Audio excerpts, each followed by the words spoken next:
future until a housing strategy is completed. Can an early decision be taken by the Ministry of Defence on housing in Arbroath to stop the neglect and return much needed affordable housing to the market? Well, if the honourable gentleman would like to write to me with the specifics, I will certainly look into that. But he sets out for the House some of the character of the nature of neglect and decline that we've seen in our forces housing for so long, and the bind that governments have been in the past without the power or control to do the upgrades and make the plans for wholesale renewal for the future. That is what our housing review will start to fix. We can't fix these deep-seated long-run problems overnight, but we are determined to do better than we've done in the past. Okay. Thank you, Mr. Speaker. Can the Secretary of State reassure forces families in North Durham that the Labour government is ending the failed papering over the cracks approach that the previous Conservative government had, and is instead taking action to deliver new high-quality family homes for our service personnel over the years to come? I can indeed, Mr. Speaker. He and I stood on a manifesto in which we were elected as a government to end the scandal of forces family homes. The buyback that we've put in place now is the start to deliver on that promise for Army and other forces families, and to deliver, as we are on a number of fronts, for defence. Thank you very much, Mr. Speaker. The litany of complaints I received from service families in Gosport in accommodation include damp, black mould, unsafe electrical wiring and wastewater flowing into homes. One constituent wrote to me, "The overall condition of our flat is unfit for purpose, unhygienic and quite frankly a threat to our safety." Now this has been going on for decades and under successive governments, and our service people quite simply deserve better. Their families deserve better. So what I want to know on behalf of my Gosport constituents from the Secretary of State is, when will we begin to see tangible differences? Pinnacle and Vivo are not fit for purpose. When will we see them actually being replaced with an organisation that can do these repairs and do them properly? And I'd love to invite the Secretary of State to Gosport to come and see some of this appalling service family accommodation for himself. The Honourable Lady is right. It is shameful. Her government had 14 years to fix the problem. We are now doing that job. We have a policy in place which means that no one should be let a home with apparent damp and mould problems, that there is a special dedicated report line for that, and if the problems are severe, then they should be offered alternative accommodation. But the Housing Defence Review that we now have underway, that will report in the summer, will set out the plans for that long-term overhaul of these very deep-seated and overdue neglect of these problems. Question number 2, Mr. Speaker. Mr. Speaker, as a new government, we've stepped up and speeded up the UK's military aid to Ukraine. This year, the UK will provide £4.5 billion in military support, the highest ever sum. We're fully behind President Trump's pledge to bring a lasting peace to Ukraine. We want to see success in the talks today, but we won't jeopardise the peace by forgetting about the war. Sir Ashley. Mr. Speaker, I'm grateful to the Secretary of State for his answer. Over the weekend, President Trump's special envoy dismissed the Prime Minister's plan for an international force to support the ceasefire in Ukraine, calling a posture and a pose. Whatever the wisdom of those remarks, does the Defence Secretary see a future where UK forces could deploy on peacekeeping operations in Ukraine without a US security guarantee? Mr. Speaker, as the Chief of the Defence Staff said over the weekend, no one should be in doubt that the work that the UK with France is leading to pull together a coalition of nations willing to step in and help ensure the lasting peace in any negotiated settlement in Ukraine is critical and substantial. The UK is determined and will lead that effort. Tom Rockland. This year, the UK is providing Ukraine more financial aid through military support than at any time since Putin's illegal invasion.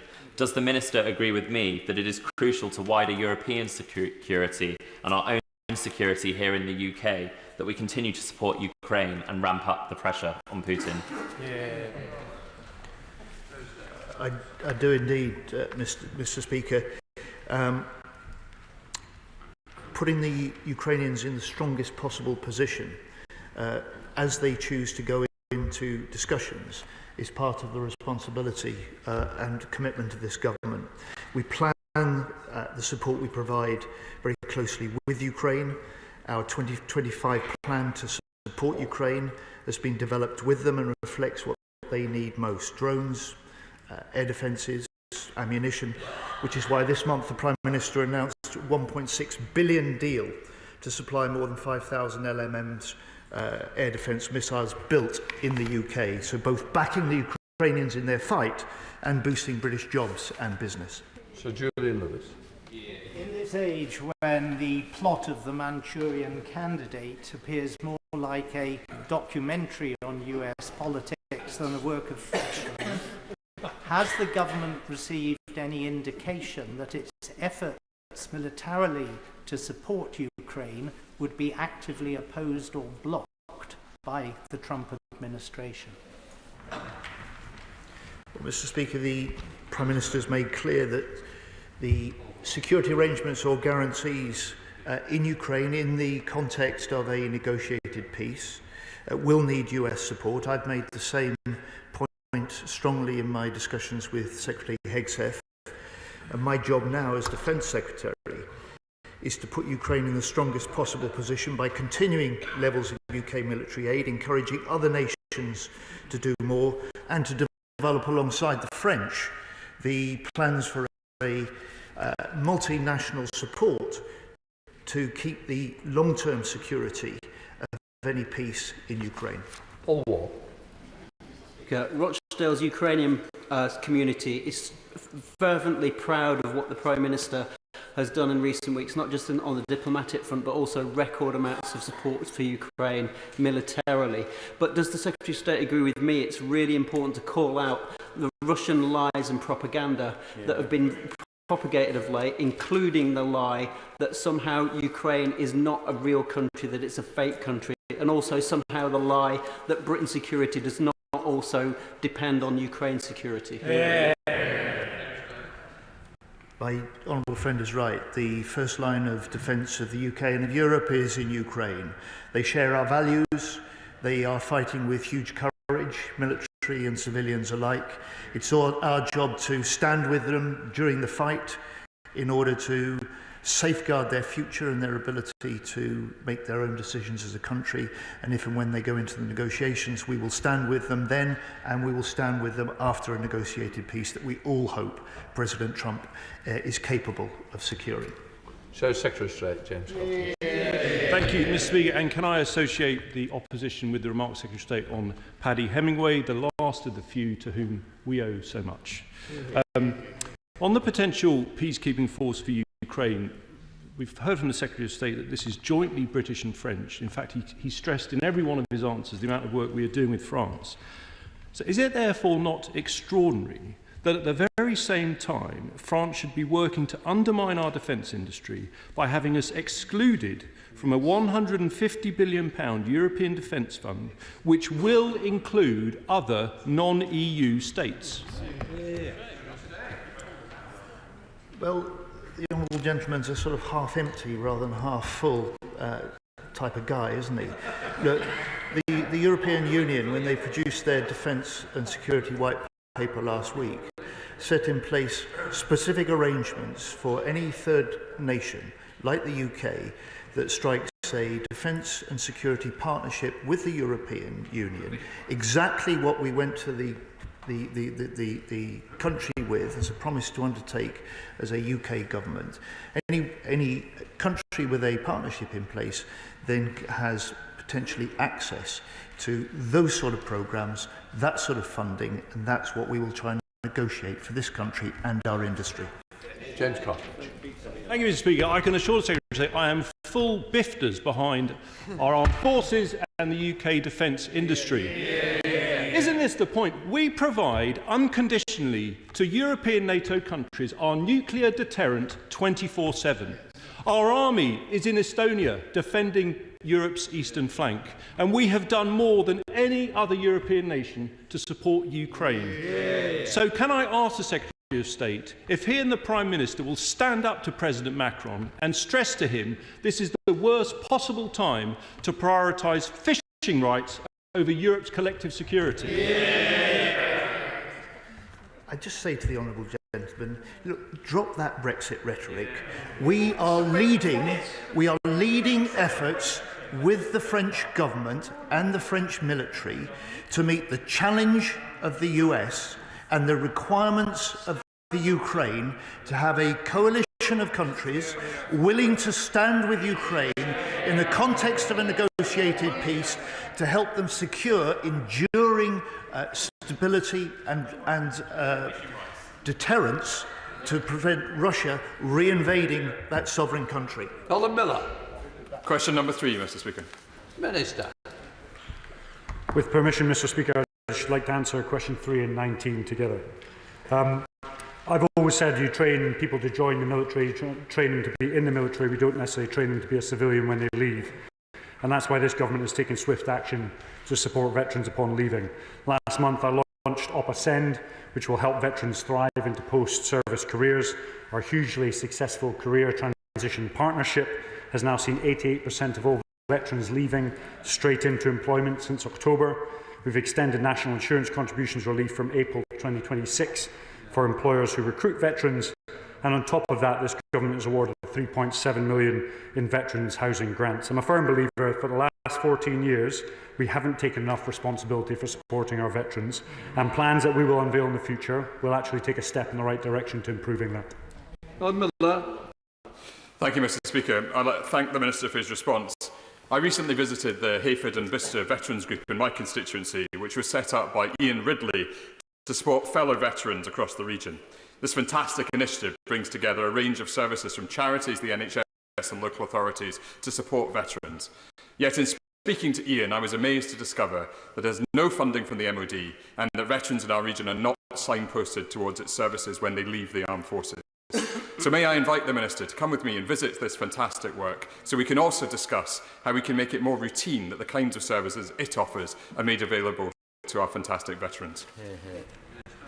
I'd like to thank the honourable member for making those points. I'd like to thank all of the individuals that are probably primarily volunteers supporting veterans within his constituency. I just 2 days ago visited another tri-service Veterans Hub that is delivering probably exactly the same types of services, and what we often find is a lot of support out there, but it's actually navigating veterans to the right place to get it, and we're working on plans to help them navigate that process to get the help they need. Tom Gordon. Thank you, Mr. Speaker. Harrogate is a proud armed forces town with the Army Foundation College located in it. Nearby, we've also got Menwith Hill and Catterick. North Yorkshire as a whole plays an important part for our armed forces. One of the things that I've heard from speaking to veterans in my constituency is that they've often moved back there after postings throughout their career. When they return to North Yorkshire, they're having issues accessing housing through the local authority. So what conversations is the Minister having with local government colleagues to ensure that local authorities better understand how to listen to the needs and adaptations that veterans need when accessing local authority housing? I'd like to again thank the honourable member for the question. As he well knows, access to housing, social and affordable housing across the country is a severe issue. We work with a lot of local councils, explaining to them the covenant as a whole and trying to get veterans fast-tracked. Op Fortitude is a prime example of that. We've had 3,000 referrals, 825 veterans put into housing in a relatively short period of time, and I'd like to connect you up with them to ensure any veterans that need that support, we can signpost them in the right direction. Catherine Atkinson. Thank you, Mr. Speaker. I visited Richard, a veteran in his home provided by Daventio Housing, which is a trust in Derby that offers homes for those without, including those who served in our armed forces. And volunteers from Daventio recently renovated a house in the city specifically for veterans. Does the Minister agree with me that support like this is vital? And can he tell us what the Government is doing to help provide housing, care and support for our veterans in need. I'd like to thank for the points made and also congratulate the individuals within that specific charity and trust for supporting the veterans within a constituency. One thing I've realised as visiting so many different parts of the UK now is the phenomenal volunteer support that veterans often have to rely on. And what we would like to do as we move forward is put in place a structure that helps focus that support, but also direct veterans to the support they need in a faster and more effective way. And those are the plans that we'll look to unveil in due course. Mr. Speaker, will the Minister meet with me and other members of the APPG on the armed forces to discuss rolling out the best practice of some fire authorities to give those who've served our country an automatic interview in relevant roles in the public sector? I think this is a brilliant idea that would really benefit my constituents in Darlington, and I think those who've gone above and beyond to serve our country should be served by all of us on their return. I think this is a great initiative. Service beyond service is something we should be promoting, and I'd like to take that as best practice, have a look at it and see if we can roll it out across the nation. So when individuals leave the military, they can get at least a first interview into the fire service, the police, the NHS or any other public services available. So thank you very much for bringing that up. Thank you, sir. Veterans who served in Northern Ireland will no doubt welcome the Veterans Minister's decision, as first suggested by the Shadow Defence Secretary, that the MOD should judicially review the recent coroner's verdict regarding the shooting of several IRA terrorists at Clonno. Well done. But why not go further to protect veterans and drop the plans to revoke large parts of the Northern Ireland Legacy Act, which would only serve to facilitate yet more inquests of this type? Very good. Very good. So I'd like to thank the Honourable Member for what is a really important point, and I share the concerns and visited Northern Ireland just 2 weeks ago of many veterans who have served in Northern Ireland, and in particular the misinterpretation of the challenging context of which a lot of these inquests and inquiries are taking place. And may I remember both sides of the House that not so long ago, in the 70s, 80s and 90s, there were major explosions in every major city in the UK. There were assassinations taking place across the UK. The killings were a regular event in Northern Ireland, and we sent our service personnel there to protect peace, save lives and indeed prevent a civil war. Sides of the House, revoking the Legacy Act would encourage a system of two-tier justice, one for our army veterans and another for alleged IRA terrorists, including those given so-called letters of comfort by the Blair regime. Now, with many of those veterans having served in proud regiments which traditionally recruited from Red Wall northern constituencies, why should a Labour government assist Gerry Adams to sue the British taxpayer? How is that supporting those who serve their country valiantly on Operation Banner?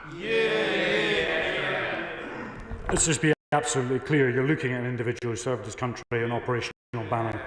So I understand the issues for all of our veterans, and I've been working very, very hard with the Northern Ireland office to make sure that veterans' welfare and legal services are provided to ensure that anyone involved in any of the investigations get the support they require, and we can minimise the impact on what are quite a unique group of elderly veterans.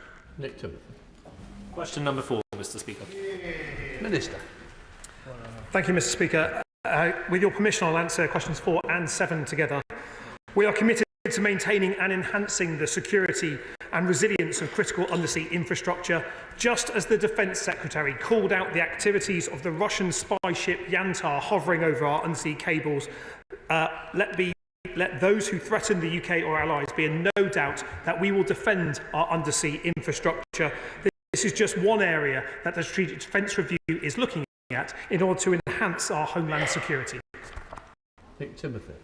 Thank you, Mr. Speaker, and I thank the Minister for the answer.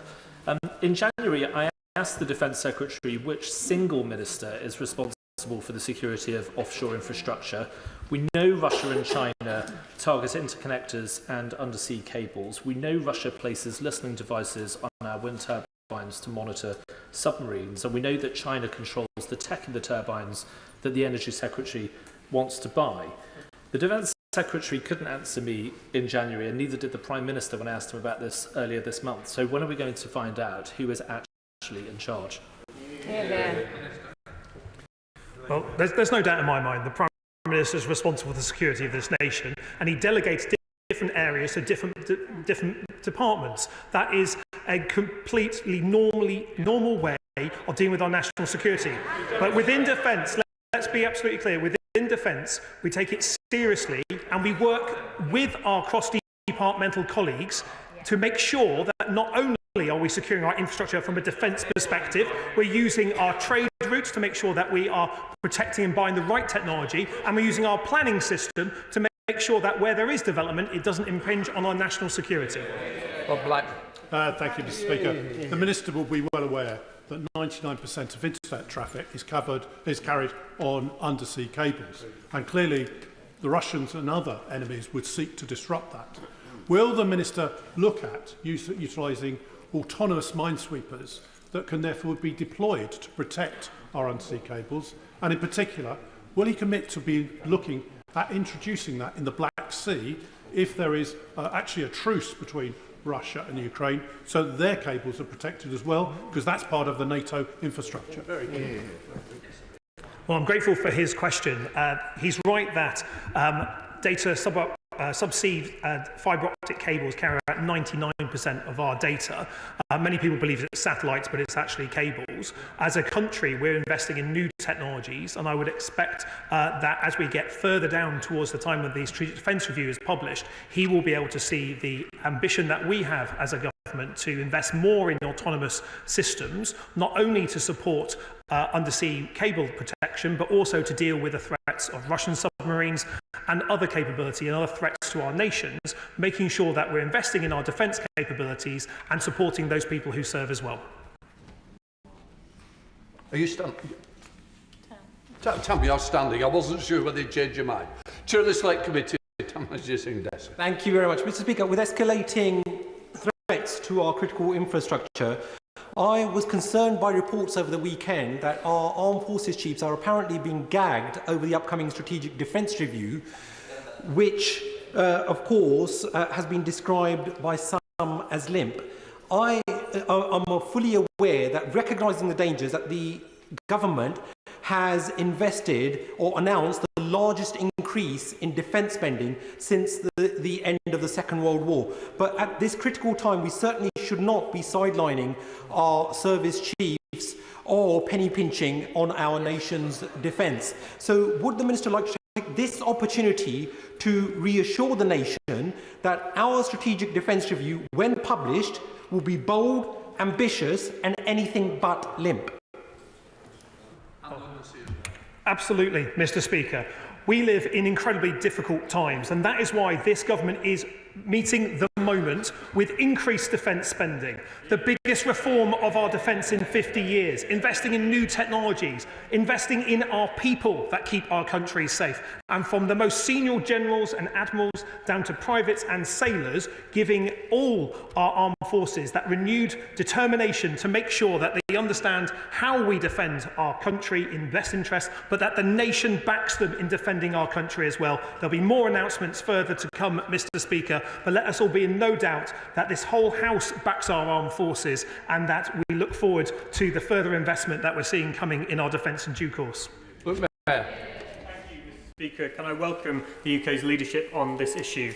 The proposed Aquin interconnector raises serious concerns about the security of UK undersea infrastructure, particularly given the significant political donations made by its owners to various Conservative politicians. So will the Secretary of State, further to the previous question, confirm that the SDR will include protecting domestic security as a central focus?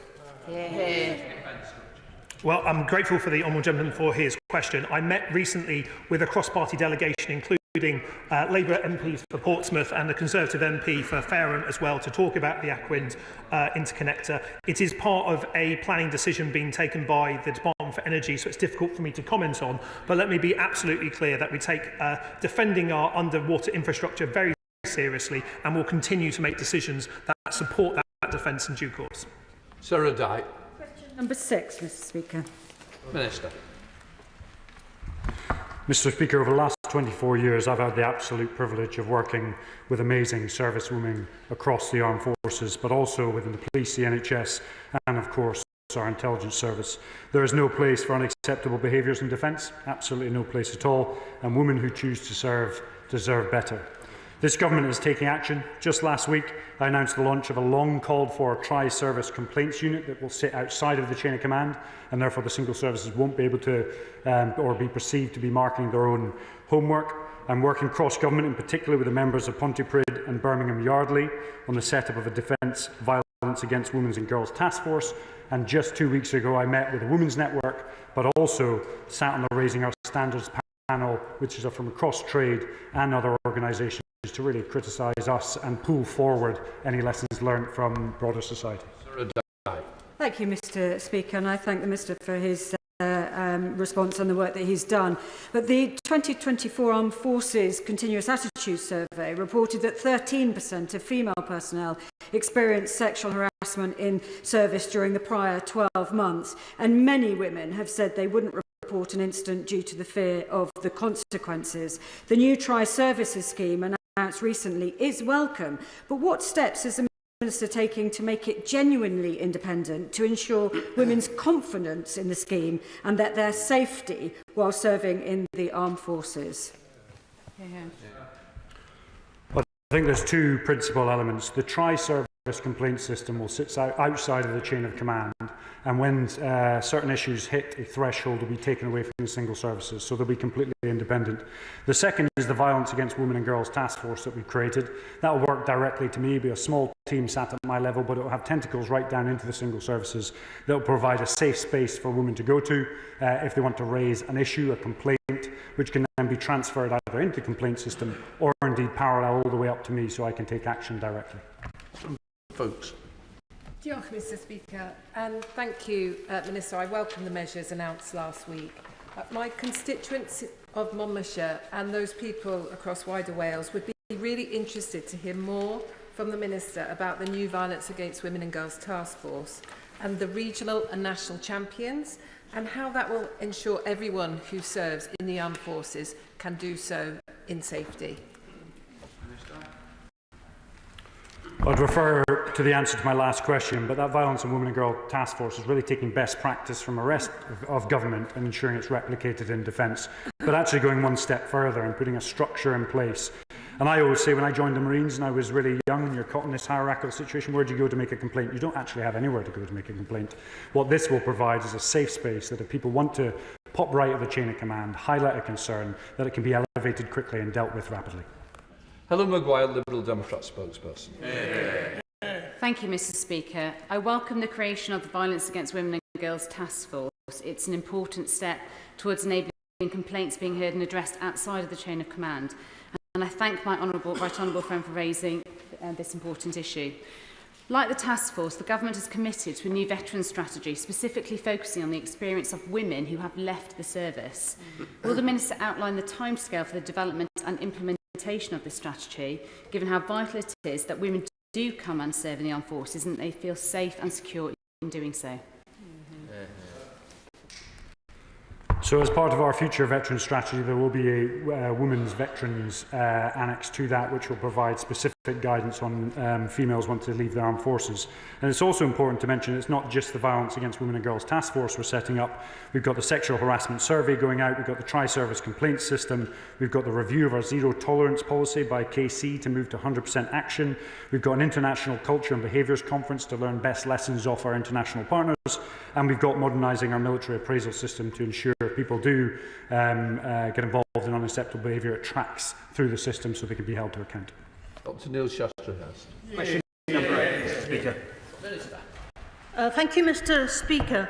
The Defence Secretary raised this issue at the meeting of all NATO Defence Ministers in February and has held a number of discussions with NATO allies since, including with the US Secretary of Defence and in meetings with JEF and E5 allies. European allies are stepping up within NATO, and the UK is leading efforts to increase defence defence spending and expand defence industrial capacity.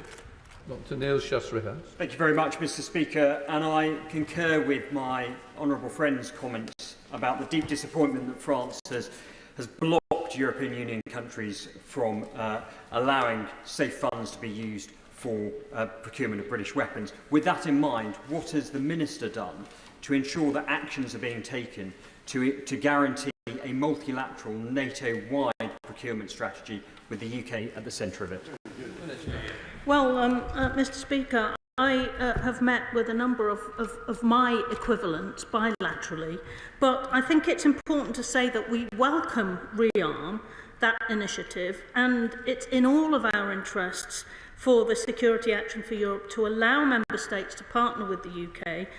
We're going to continue to emphasise the need for EU defence financing and wider defence industrial initiatives to include third countries like the UK. And as my right honourable friend said in answer to an earlier question, we want to conclude a UK-EU defence and security pact which will give us access to that scheme. Darwin Bellis.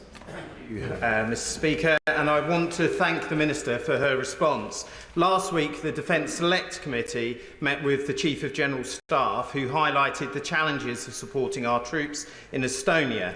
And I highlighted the Rail Baltica project, which has received significant funding from the EU's Connecting Europe facility and NATO, and links my constituency in Leighton via High Speed 1 right through to the Baltics using British steel. Would the Minister meet with me to discuss supporting the expansion of HS1 capacity as the type of opportunity that would support growth within our defence industrial strategy, increases our deterrence and commitment to European allies, whilst bringing high-quality jobs to East London?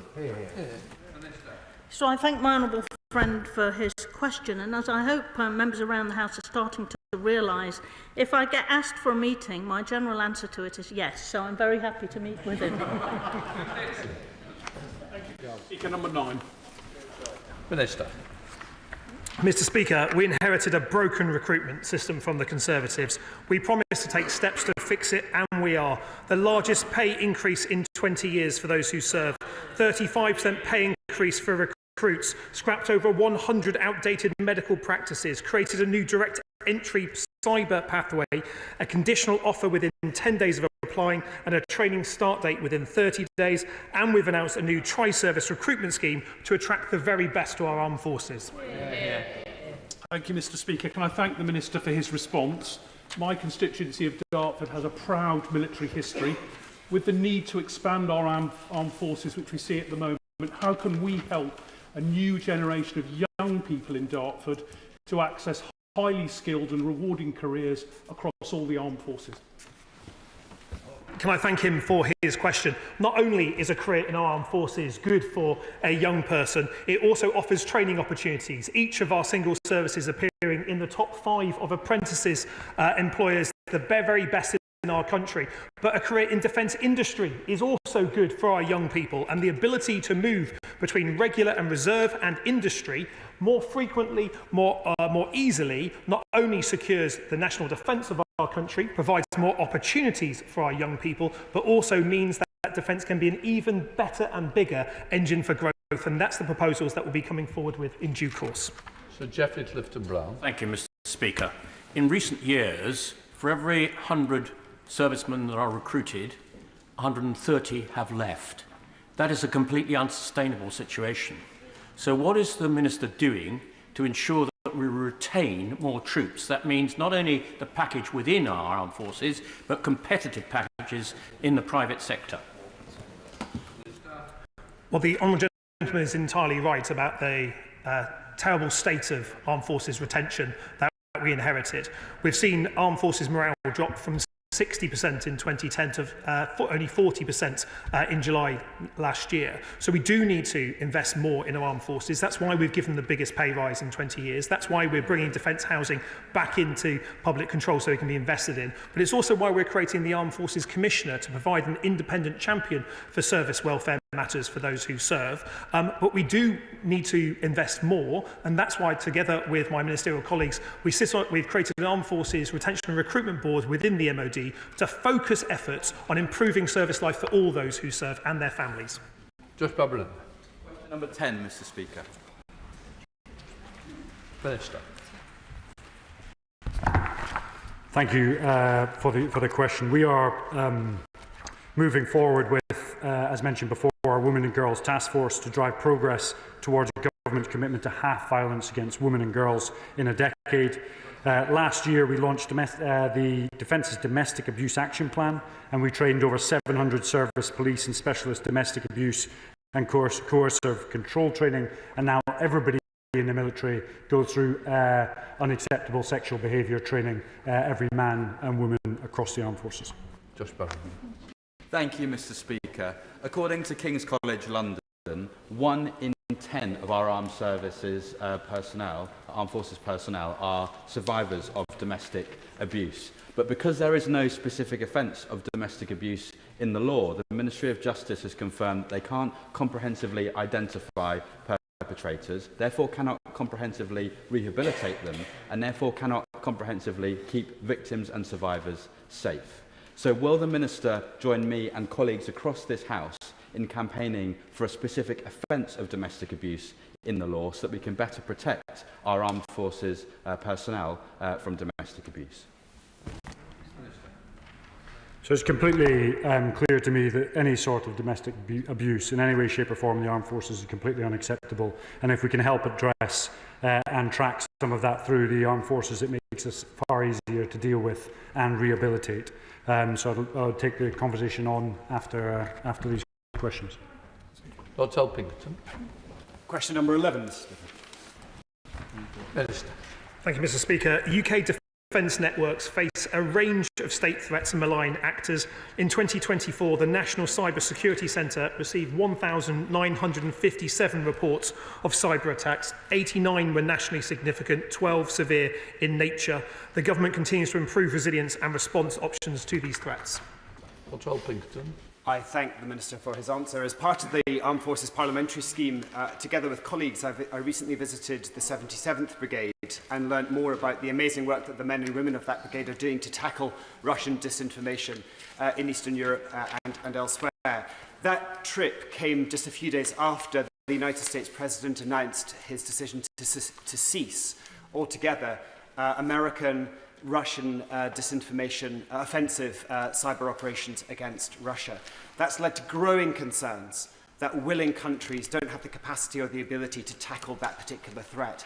Can the Minister tell us what assessment has been done about the capabilities that we have within the United Kingdom to tackle that threat? And would he agree with me that that places greater pressure on the 77th Brigade and other agencies? Thank you. Thank you, Mr. Speaker. And I thank the honourable gentleman for his question. 77th Brigade do a superb job in tackling disinformation, especially those by malign actors. We need to expand our provision and our range of capabilities. That is precisely why we've created a new direct entry cyber pathway, recruiting people directly into our cyber forces to support our national resilience, both defensive and offensive operations. He'll understand that I can't talk about ongoing operations, but let me tell him we're investing more in this area to keep ourselves and our allies safe. Thank you, Mr. Speaker. With GCHQ, the UK's cyber operations are genuinely world-leading. So what assurances can the Minister give the House that we will continue to provide Ukraine support with our cyber security? Mr. Speaker, we have made very clear that we will continue supporting Ukraine, not only to put them in the very best possible position on the battlefield in any negotiations to come, but to secure their critical national infrastructure, working with their defence and civilian sectors, which are incredibly impressive in this area, to make sure they have the technology, the training and the access to support to keep themselves and their country safe. We'll continue that work. Dr. Savage. Thank you, Mr. Speaker. Question number 12. Mr. Speaker, when the British public elected us as the new government, we said Labour will seek an ambitious new UK-EU security pact to strengthen cooperation on the threats that we face. We will rebuild relationships with key European allies, and so with NATO as the cornerstone of our security in Europe, that is exactly what we are doing. Dr. Savage. Thank you, Mr. Speaker. Speaker, and I thank the Minister for his response. Given President Trump's increasing unpredictability and shifting policies, would the Minister share how the Government is strengthening defence procurement agreements with European partners to enhance our capabilities and reduce our reliance on the United States? Well, Mr. Speaker, when I spoke last week with High Representative Callas and I spoke with Commissioner Kubilius, that was exactly what I discussed. Closer defence collaboration that will see a stronger European effort, UK and the EU, but within the NATO framework, which is the cornerstone for all of us to keep ourselves safe. Josh Dewbrain. Thank you, Mr. Speaker. My constituents in Cannock Chase have steadfastly supported the people of Ukraine since Russia's illegal invasion. But can the Secretary of State confirm that collective support for Ukraine will be a major focus of his discussions with EU counterparts, and that under this government the UK will always lead the way in stepping up support for Ukraine? Indeed, I can, Mr. Speaker. My honourable friend makes an important point. This is a period which is critical for Ukraine, is critical for European security, and I hope that he sees a UK government stepping up to provide stronger support for Ukraine, coordinating allies to do more, stepping up also on European security, and above all, stepping up on defence spending. Spokesperson Helen Maguire. Thank you, Mr. Speaker. So we support the government's commitment to strengthening defence ties with our European partners, but it needs to go further and faster to ensure that the UK doesn't get left behind. Has the Defence Secretary spoken with his counterparts in the UA about the value of the new standalone UK-EU Defence Pact, which would enable the UK to better influence decisions around new finance programmes like a rearmament bank supporting defence investment across Europe? Yes, last week I met with High Representative Callas. I spoke with Commissioner Kubilius, and that was exactly the subject of our conversations. Jamie Stone. Number 13, Mr. Speaker. Minister. Thank you, Mr. Speaker. The UK is fully committed to the Joint Expeditionary Force. I discussed the JEF in my visits in Denmark, Latvia, Finland, Lithuania and Netherlands last month, and I meet regularly with the JEF partners' defence attachés, including last week. Jamie Stone. I thank the Minister for his answer, and clearly we do have a particularly good relationship with those countries that make up the Joint Expeditionary Force. Mr. Speaker, the Minister and I have both completed the Parliamentary Armed Forces Scheme and have both plunged into the snowdrifts in Norway at Bardufoss. Some of the kit the Norwegians had was particularly impressive, I'm sure the Minister would agree. So could I press the Minister, what work can we do with these countries in the Joint Expedition Force on the front of procurement and design and perhaps development of equipment? Just to clarify to the House, there were different snowdrifts at different times, otherwise there could be stories around there. But let me say to the honourable gentleman that the more procurement we can do with our allies, not only the better in terms of interoperable that equipment will be, the better it will be in interchangeability, and with the opportunities in the High North with P8s, F-35s and potentially Type 26 frigates being shared by common nations in the High North, there's a huge opportunity to work together more closely, creating more jobs and a more effective deterrence against Russian aggression. Number 14, Mr. Speaker. Thanks, I'd like to thank the honourable member for the question. I've visited multiple cadet units now all over the country, and I've been truly astounded at the social mobility cadets provides for a whole range of youth, over 140,000 cadets that we have at the moment, supported by 26,000 volunteers. And we're doing everything we can over time to look to expand those programmes and ensure the opportunities available for everybody from every walk of life. Thank you, Mr. And I thank the Minister for his answer. In my role as the new chair of the British Shooting Sports Council, I take a very keen interest in cadet target rifle shooting. And the Minister will be aware that the Ministry of Defence is proposing to withdraw from service the 7.62 target rifle, cadet rifle, from 2026 and the 2.2 rifle just 2 years later. Aside from depriving cadets from the opportunity to learn the highly disciplined and valuable skill of firearm safety and use, it calls into question the future of target rifle shooting within the UK. Would the Minister be prepared to meet with me and representatives of the shooting community and target rifle community to come along and discuss opportunities to try to reverse this position? I'd like to thank you again for the point, and I would quite happily come and talk through that in due course. Being in the military for 24 years, I spent a lot of time shooting, and I can see the benefits of it, so absolutely. Martin. Thank you, Mr. Speaker. Number 15, please. Minister. Mr. Speaker, SMEs can help us make defence an engine for growth in all of our nations and regions. I want to see far more involvement from SMEs in our procurement, providing agility, innovation and resilience as we seek to ramp up our industrial production. That's why the Prime Minister recently launched a new Defence SME Support Hub and committed us to publish a new target for MOD spend with SMEs. Amanda Martin. Thank you, Mr. Speaker, and I want to thank the Minister for her response. Last week, as part of the Armed Forces Parliamentary Scheme, had the privilege of visiting His Majesty's Royal Naval Base in Portsmouth to meet personnel and see equipment made and currently in use in our armed forces, made by Accuracy International and Sig Sauer, an SME firearms manufacturer in my constituency of Portsmouth North. Mr. Speaker, Accuracy International provides employment for over 100 local people. Can I ask the Minister what she is doing to ensure companies like Accuracy International and Sig Sauer are given a fair shot in procurement of defence and continue to provide jobs in my city? A fair shot. So, I'd like to commend her on her puns, but I know that Accuracy International have made a great contribution to UK defence and export. I've been talking to defence firms, many of these SMEs, during the Defence Industrial Strategy consultation, and I hope that the changes we're going to make to speed up procurement and provide more access to opportunities will transform the chances they have of doing business with us, whilst making defence an engine for growth across all of our nations and regions. And John. Thank you, Mr. Speaker. We are shortly to appoint a National Armaments Director at a salary of over £600,000 a year.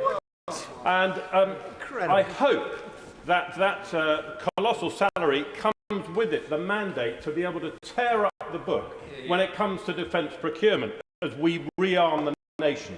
So can the front bench reassure us that when we get the National Armaments Director back to the Defence Select Committee in a year's time, they aren't saying, well, we tried to change things, but they wouldn't let me?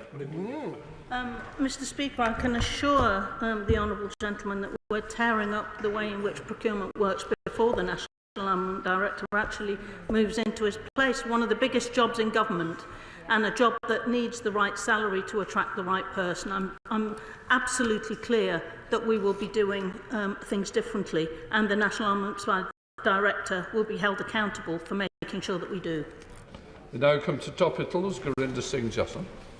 Topical question on, Mr. Speaker. Mr. Speaker, a lot has happened since the last defence oral 6 weeks ago. The Prime Minister has announced the largest sustained increase in defence spending since the end of the Cold War, hitting 2.5% of GDP by 2027, 3% in the next Parliament. I've chaired the Ukraine Defence Contact Group of nearly 50 countries, the first European Defence Minister to do so, which secured an extra €1.5 billion worth of military support for Ukraine. And with France, the UK is leading plans to put together a coalition of the willing to secure any peace deal in Ukraine, with 31 nations joining a planning meeting last week at Permanent Joint Headquarters, with further meetings there this week as we accelerate that planning. Mr. Speaker, this is a government stepping up on European security, stepping up on Ukraine, stepping up on defence spending, and in all areas. This is the UK leadership in action. Gurinder Singh Jassan. Mr. Speaker, the government commitment to use defence procurement to strengthen our industrial sector is very welcome. Can the Minister please outline how the government is supporting local manufacturers across the UK and ensuring that defence contracts contribute to long-term industrial growth and job creation, in particular encouraging and supporting companies like Target Housewares in my constituency, a private ethnic minority-owned business and one of the UK's largest producers of pots and pans and bakeware using advanced and extremely energy-efficient techniques. Mr. Speaker, I can indeed. My honourable friend is right. SMEs are often the driver of productivity, the driver of innovation, and we recently announced that we will be setting targets for an increasing share of defence contracts to go to SMEs, alongside the formation of a new Defence Innovation Office. James Cartledge, Shadow Secretary of State. Yeah. Thank you, Mr. Speaker. If our forces go to Ukraine, it will be as part of a peacekeeping mission. But as the Veterans Minister reminded us earlier, on Operation Banner, that was also described as being there to keep the peace. Yet decades later, those who served are being hounded in our courts, and in Iraq, our soldiers were subjected to hundreds of vexatious claims. So if our forces go to Ukraine, will the Secretary of State consider derogating from the ECHR so as to maximise our protection against possible lawfare? Mr. Speaker, if we go into Ukraine, we will be going into a negotiated peace, not a shooting war. Our aim is to secure borders, is to ensure safe skies, is to ensure safe seas. I just ask the honourable gentleman, is he saying that he will not support a UK mission and UK troops without that derogation? Of course not. The Secretary of State knows perfectly well the Labour government derogated from the ECHR after 9/11. And there is a country in Europe which has derogated from the ECHR since 2015. That is Ukraine. It's because there's a war on. And surely he would recognise, even if it's a peacekeeping force, there will still be threats. And Russian nationals have been particularly adept at lawfare in our own courts. So I ask him, surely he will at least consider giving the maximum protection to our armed forces from vexatious claims by derogating from the ECHR if there is a deployment. Yeah. Our armed forces will always have our fullest support. And just to be clear to the honourable gentleman, we are responding now alongside France to put together a coalition of the willing, responding to the challenge from the US for Europe to step up on Ukraine. We are responding to the requirement from Ukraine for security arrangements that will give them the conviction and confidence that any negotiated peace will last. That is a worthy mission. It's one that the UK is leading, and I would hope that it has the support of all sides of this House.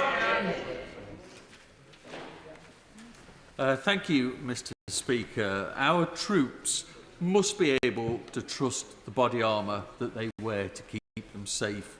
So can the Minister for the Armed Forces update the House on how withdrawing cracked, enhanced combat body armour is going, and when everyone in our forces can expect to know that their body armour is safe? Well, I thank the honourable gentleman for his question. I fully agree with him.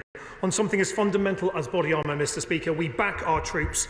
I ordered immediate action to replace ECBA on the front line, flying new body armour to units worldwide. Rapid testing of plates is underway, and our people should know that their safety matters to this government, and we will act to keep them safe. John Lamont.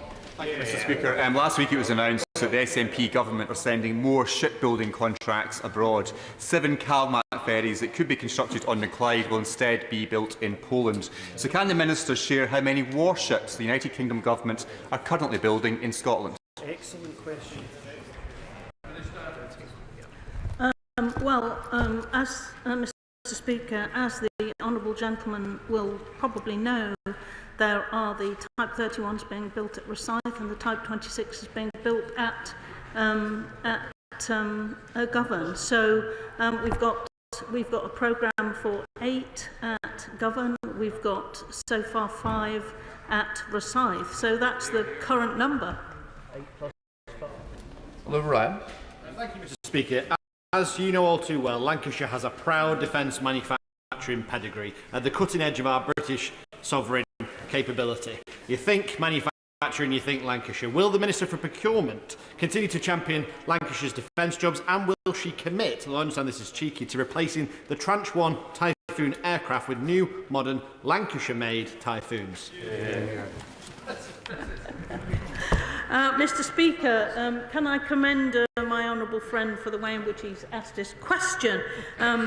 He will know that the Strategic Defence Review is considering our current mix of 4th and 5th generation aircraft, but he'll also know that in addition to the Typhoon in Lancashire, they also make 15% of the of the F-35, 37% of the Typhoon. And so there is work aplenty, no matter which aeroplane is bought in Lancashire.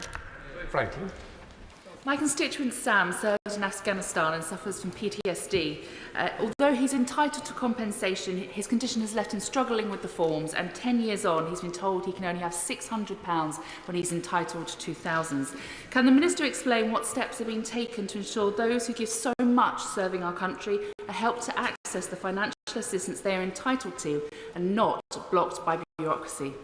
I think that's a really valid question. We pay out over 1.5 billion a year in compensation, the Armed Forces Compensation Scheme and the War Pension Scheme. So if you'd like to write to me on that specific case, I can have a look into it, but I'd also refer you to Op Courage, which is obviously linked to mental health and has 34,000 referrals to date.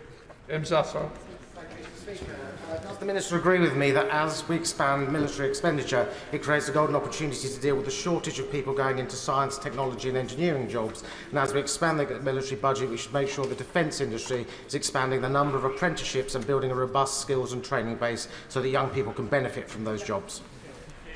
Well, I agree very much with my honourable friend, and of course there are skill shortages across much of manufacturing, not only defence, and so there is certainly going to be an issue. But I can tell my honourable friend that the apprentices that I've met in the defence industry tend to smile the whole time. They are getting extremely good training for lifelong excellent jobs. So I'm absolutely certain that we can get that across to young people and ensure that defence gets its fair share of the skilled people that we need.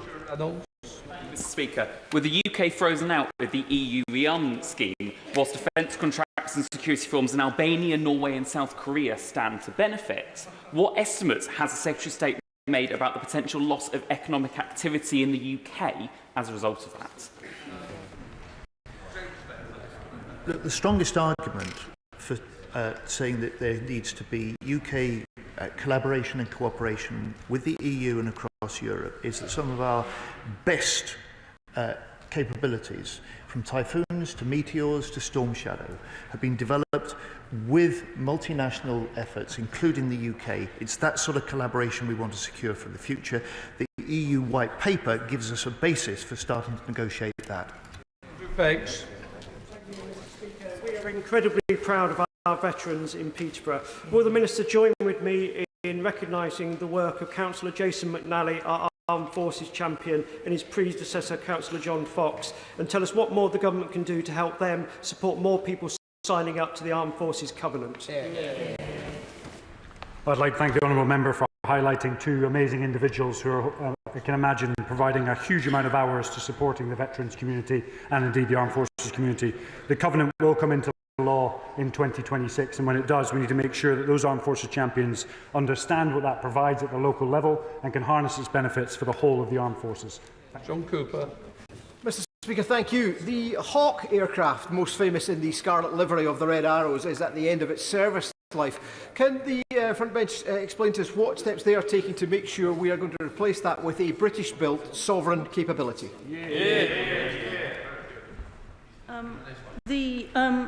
The honourable gentleman is right that Hawk is due to be out of service in the early 2030s. We are taking steps to consider alternatives and what they might be, but as yet there are of course we will of course consider any UK options that exist, and so but I can't tell him what the answer to that is yet, but it is under active consideration. Hazelgrove. Thank you, Mr. Speaker. And those who bravely serve in our forces should never lose their say in our country's future. So may I welcome the Government's swift action to introduce the fact that veterans' ID cards can now be used as voter ID. And may I ask the Minister what plans there are to ensure that veterans around the country are aware of this important change? So the Veterans ID card has been a fantastic initiative and has now been rolled out across most veterans. We have a lot of applications, thousands of applications a week, and we'll continue to endeavour to make sure they get delivered in the most timely and effective effective manner. Anybody who's interested in any veterans' welfare issues or services that can be available, please go on the gov.uk website, type in veteran support, and there'll be a plethora of different avenues to unlock that for you. George Freeman. Thank you, Mr. Speaker. Mid-Norfolk is a proud rural and military constituency with many employees working at RF Morham and Swanton Morley Barracks, home to the Queen's Dragoon Guards, and many cadets and veterans. May I ask, a few years ago we managed to secure the extension of Swanton Morley Barracks, which had been scheduled for closure. Does the welcome defence surge mean that that closure, slated for 2031, might now be reviewed? The honourable gentleman, I can't give him an answer to that right now, but I'm certainly happy to look into it and either meet with him if he wants a meeting or write to him. Topical. Thank you, Mr. Speaker. Like many colleagues, I have a number of nuclear veterans in my Hill and Near constituency. Can I ask ministers what steps are taken to meet with veterans, to acknowledge their service and to deal with the consequences of their service and their exposure to nuclear materials? So I've met with nuclear test veterans from two of the main charities, and will continue to do so on a regular basis to ensure there's a continuity of engagement. There's two things we've promised to do. One is a full and thorough review into the records, not a stovepipe loop, but a whole review. That will take a bit of time, but we're going to do that in a thorough manner. And the second one is consistent engagement to ensure people are informed of our progress. Sir Ashley Fox. Mr. Speaker, President Macron has blocked British firms from the new EU Defence Fund. What are the Minister's views on this act of solidarity?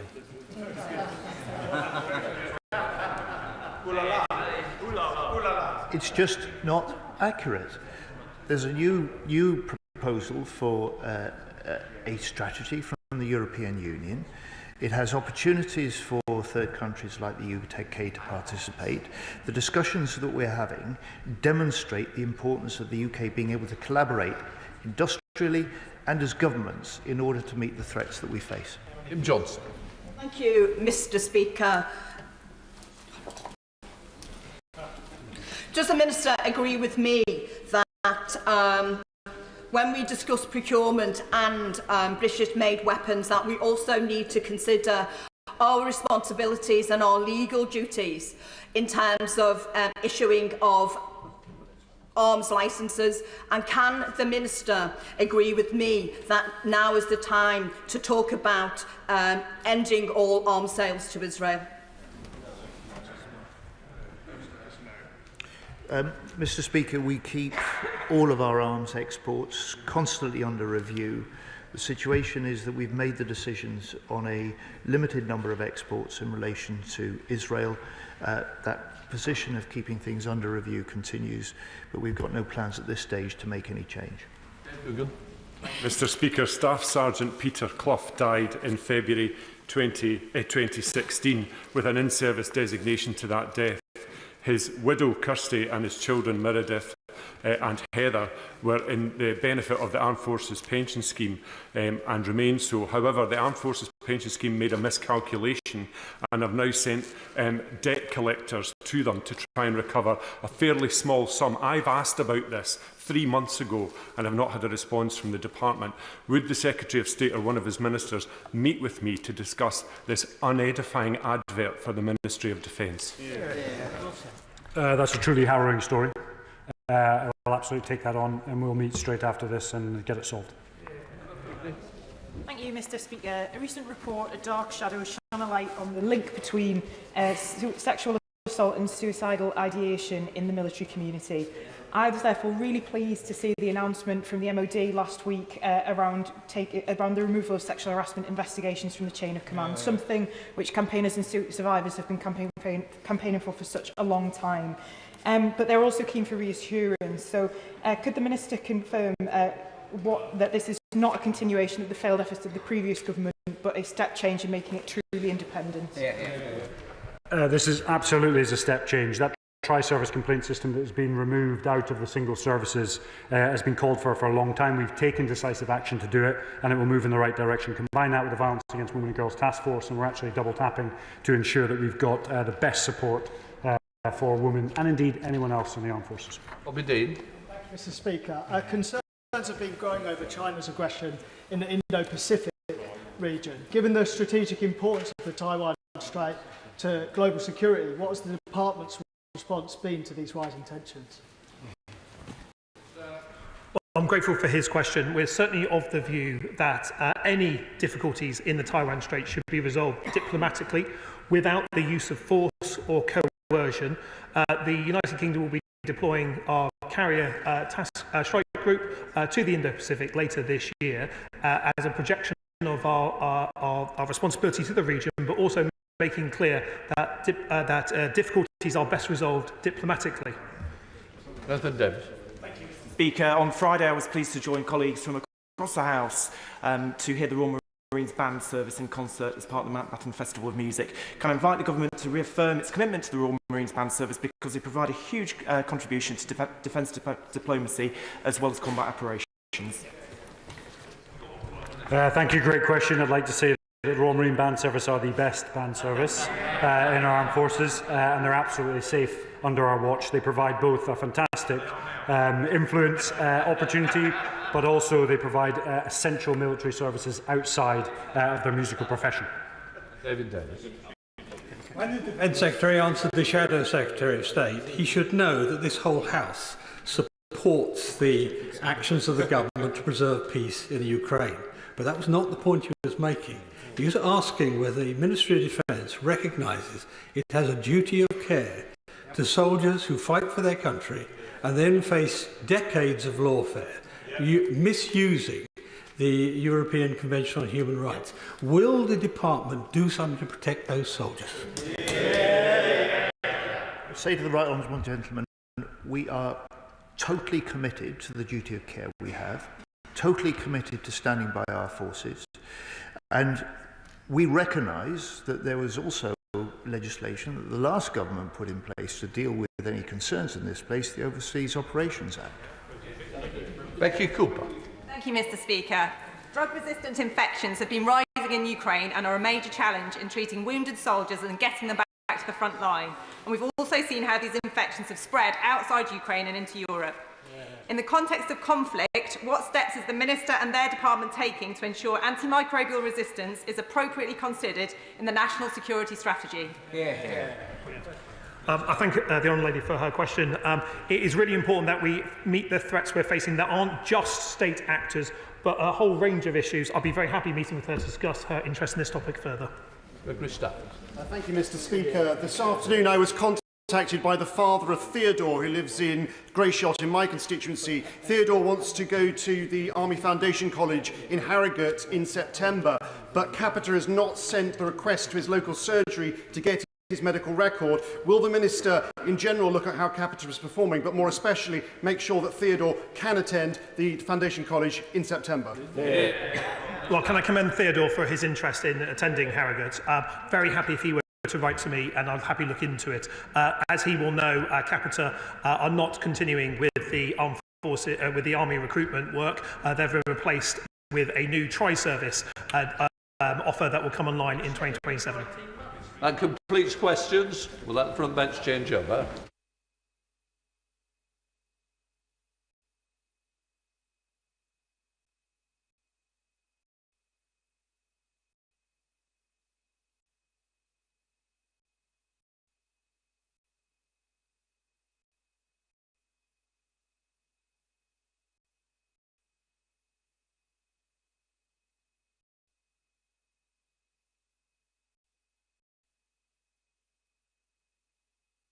Right, we now come to the statement from the Secretary of State for Transport, Heidi Alexander.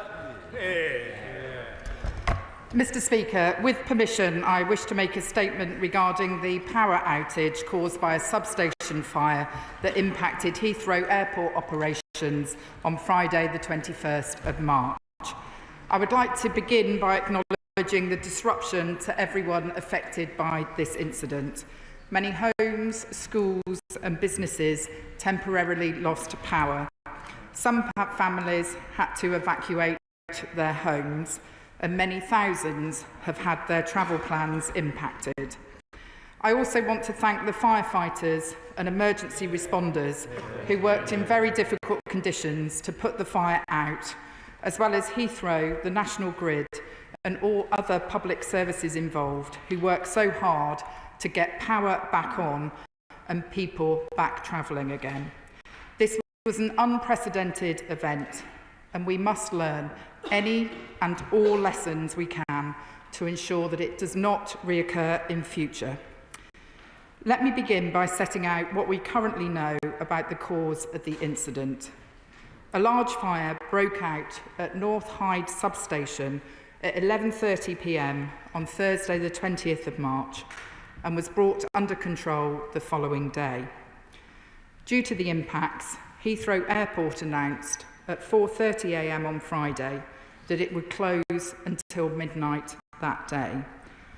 Power was restored to domestic customers in a matter of hours after the operator of the local distribution network, SSEN, redistributed power through other parts of the network.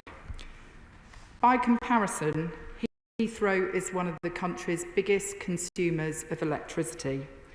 It requires as much power as a small city.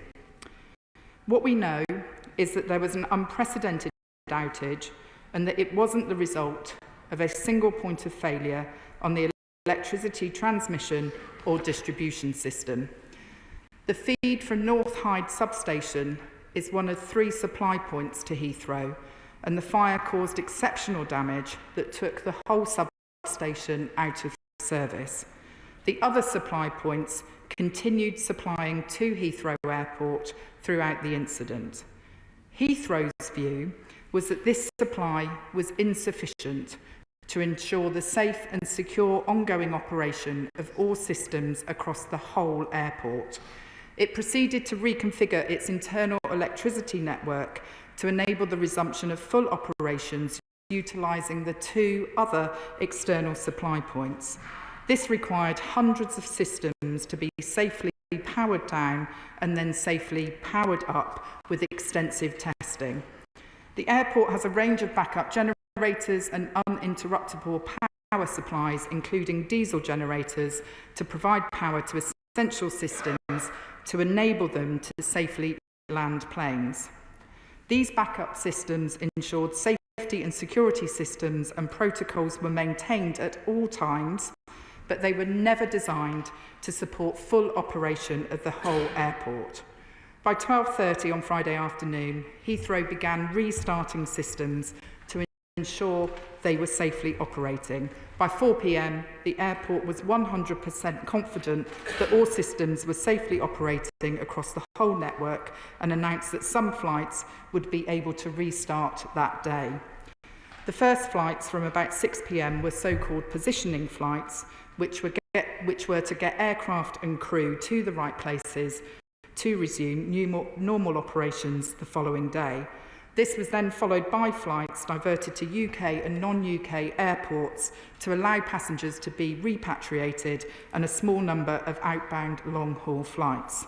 Mr. Speaker, since Saturday, Heathrow has been fully operational with over 250,000 passengers able to fly to and from the airport on Saturday.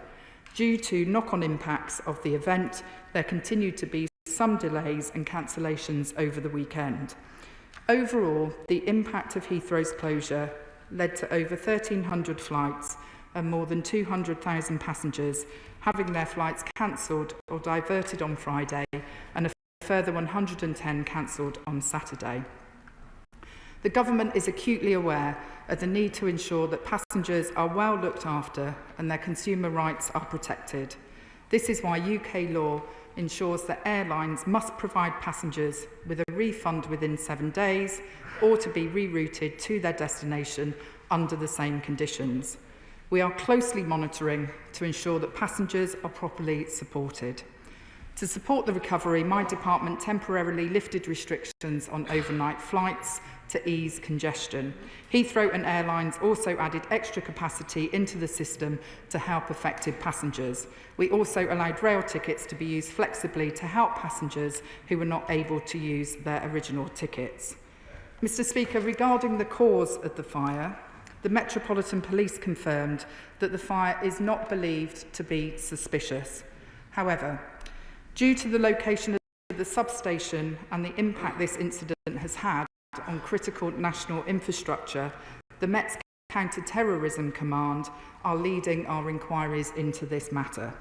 This is due to the specialist resource and capabilities within that command, which can assist in progressing this investigation at pace to help minimise disruption and identify the cause. It would not be appropriate to comment further whilst these investigations continue, but we will of course update the House once it is appropriate to do so. Mr. Speaker, whilst it is positive that electricity supplies were restored quickly, there will of course be learnings to ensure we avoid such incidents from reoccurring. That is why on Saturday, my right honourable friend, the Energy Secretary, working with Ofgem, commissioned the independent National Energy Systems Operator, NESO, to urgently investigate this incident. The review will also seek to understand any wider lessons to be learned for energy resilience for critical national infrastructure. NESO have been asked to report back to DESNZ with initial findings within 6 weeks. In addition, Heathrow has asked Ruth Kelly, former Secretary of State for Transport and an independent member of Heathrow's board, to undertake a review of its internal resilience. The Kelly review will analyse the robustness and execution of Heathrow's crisis management plans, the airport's response and how it recovered the operation. While colleagues across the House will appreciate that we do not yet know everything there is to know about this incident, I will try to answer questions from honourable members with as much detail as possible based on the latest information I have at my disposal. I commend this statement to the House. Shadow Secretary of State Gareth Bain. Thank you, Mr. Speaker, and I would like to thank the Secretary of State for her statement and for advance sight of it. I would also like to join her in extending my gratitude to the firefighters who responded so swiftly to this incident, and I would like to extend my sympathies to everybody affected by the disruption and to place on record my thanks to all those at Heathrow who worked diligently to ensure that the airport came back online over the weekend. Mr. Speaker, the loss of power in the Heathrow area caused significant disruption for thousands of travellers and countless businesses. Heathrow Airport, one of the world's busiest airports and Europe's busiest air hub, was scheduled to handle 1,351 flights on Friday, carrying up to 291,000 passengers. However, as we know, the fire at a nearby electrical substation forced planes to be diverted to other airports, with many long-haul flights returning to their points of departure. The financial cost of this shutdown to the airline industry is expected to be to total tens of millions of pounds, with significant question marks over the airport's possible vulnerability to further disruption in the future. Before we discuss the specifics of the incident, I would like to ask the Secretary of State to confirm that she will remain engaged with Heathrow, the airlines and other key stakeholders throughout this period to minimise the impact on passengers and the economy. Turning to the government's response, I note that the Secretary of State for Energy, who I'm pleased to see in his place this afternoon, has instructed the National Energy Systems Operator to urgently investigate this incident. It is crucial that NESO's investigation delivers a clear and objective assessment of the incident's circumstances and the UK's broader energy resilience. So I would ask that the government keep the House informed as this investigation develops. I also note that the Secretary of State for Transport will be closely monitoring Heathrow's internal investigation into this incident. She is right to do so. While I trust that she will share any conclusions drawn from the report with the House, I would ask her today to provide the specific assurance that she will indeed do so.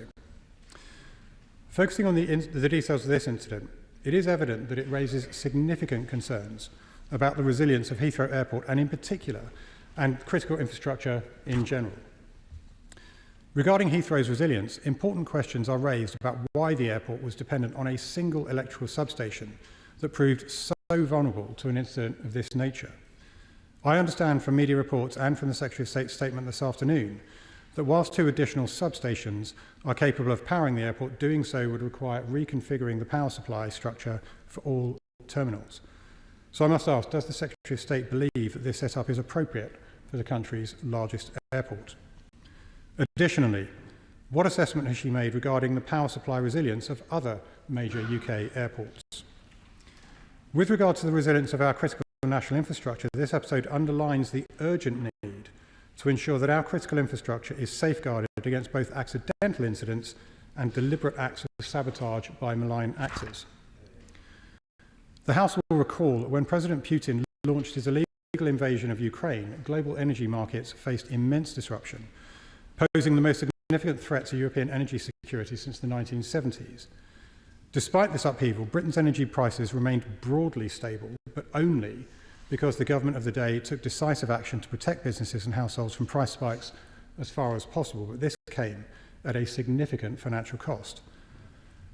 However, this event at Heathrow reminds us that true energy security depends not only on price stability, but also on the physical safety of our energy infrastructure. Given the crucial role of airports to our economy, we must remain vigilant. And in light of that, I must ask the Secretary of State what discussions she has had with her right honourable friend, the Energy Secretary, to ensure the energy supply to major airports remains secure. What is the timeline for the Kelly review, and will its findings be made publicly available? Will she engage with colleagues across government departments to assess and mitigate the risks posed by malicious actors who will undoubtedly have taken note of this weekend's events? And finally, Mr. Speaker, what specific steps will she take to strengthen the resilience of our critical national infrastructure? Thank you, Mr. Speaker. I'm grateful to the honourable gentleman for the tone of his comments, and let me assure him and other members of this House that I will do everything I can to keep him updated, and I will continue the engagement that I have had with Heathrow since the incident first became known to me. I spoke to the Chief Executive of Heathrow on Friday morning. I spoke again to the Chief Executive of Heathrow today, and if there is anything that my officials can do to assist his front bench in understanding this very serious issue, I would be very willing to facilitate any meetings that he may wish to have. With regard to the internal investigation that London Heathrow Board have commissioned Ruth Kelly to do, as he knows, I have asked to see a copy of that report, and assuming that I have the permission of Heathrow to share it more broadly, then I would be happy to share those contents with him and the House. He asked me about whether I am content and confident with the setup for airport power supplies. I should just say that I'm not going to become an armchair electrical engineer. I do want to see the reports that have been commissioned by the airport and that my honourable friend, the Secretary of State for Energy, has commissioned from NESO. We are also conducting via the Cabinet Office a resilience review of critical national infrastructure, and I can assure him that we will be looking at any and all of the issues that this incident raises in those reviews. I did speak with my honourable friend, the Secretary of State for Energy, on Friday evening, and I also assure him that I will continue to engage across government on any of the issues that this incident raises. Ruth Cabret. Thank you, Mr. Speaker, and I'd like to also thank the Transport Secretary for her statement today, and also the fire services and the airport and airline staff who did so much to over the weekend to address and support the situation and ensure it didn't get any worse. And also, I can say that we will have a committee session next week with the Chief Exec of Heathrow Airport and others, and we'll look forward to also asking the Secretary of State more questions when she comes to us after the Easter recess, by which time I hope that both she and I will be better genned up on electrical engineering. Mr. Speaker, there has been talk this weekend about the single point of failure, and in this case I don't just mean a particular electricity substation, but that our busiest airport and what happens when it closes, the impact that all of our airports have when they are at risk. They are critical national infrastructure. And I'm told that the next airport's national policy statement will, like the last one, only cover Heathrow. So would the Secretary of State consider that now is definitely the time that we had a national airport strategy so that includes what happens when any one of our airports is taken out of action? I'm grateful to my honourable friend, the chairwoman of the Select Committee, for her remarks. The airport's national policy statement is a site-specific document, but I will reflect upon her suggestion of a wider airport strategy, and I'm sure we will discuss it more when I'm in front of her committee in a couple of weeks' time. Paul Curler, Liberal Democrat spokesperson. Thank you, Mr. Speaker. Can I thank the Secretary of State for advanced sight of her statement? May I start by echoing the words of the Secretary of State and others in expressing my gratitude to the firefighters and other emergency workers who fought the fire, and for the airport, airline and other staff for all their hard work in the face of this catastrophic systems failure. What has happened is clearly a rare occurrence. It raises a number of significant questions about the security management of our critical national infrastructure. Whilst I'm pleased to hear that currently no foul play is suspected, the event has revealed vulnerabilities in our national security that may be exploited in the future by terrorists and hostile state actors. It is consequently vital that lessons are learned to ensure an incident like this does not happen again. And I welcome the announcement there will be a full investigation into what has happened. It is deeply concerning that the failure of a single piece of infrastructure has taken down the entire airport. Heathrow is connected to 3 substations. Whilst 2 were impacted, the third was running and had enough capacity, thought to be around 72 megawatts, to power the whole of Heathrow, which requires a little more than 40. It is evident that Heathrow's power setup could not be swiftly reconfigured to allow the third substation to be used, and we need to understand why and whether this can be remedied for the future. Whilst Heathrow claims it is normal for airports not to have sufficient backup capacity to power their entire needs, other industries that require even more power than Heathrow, such as data centres, take more robust steps to ensure there are sufficient backup systems to counter such failures.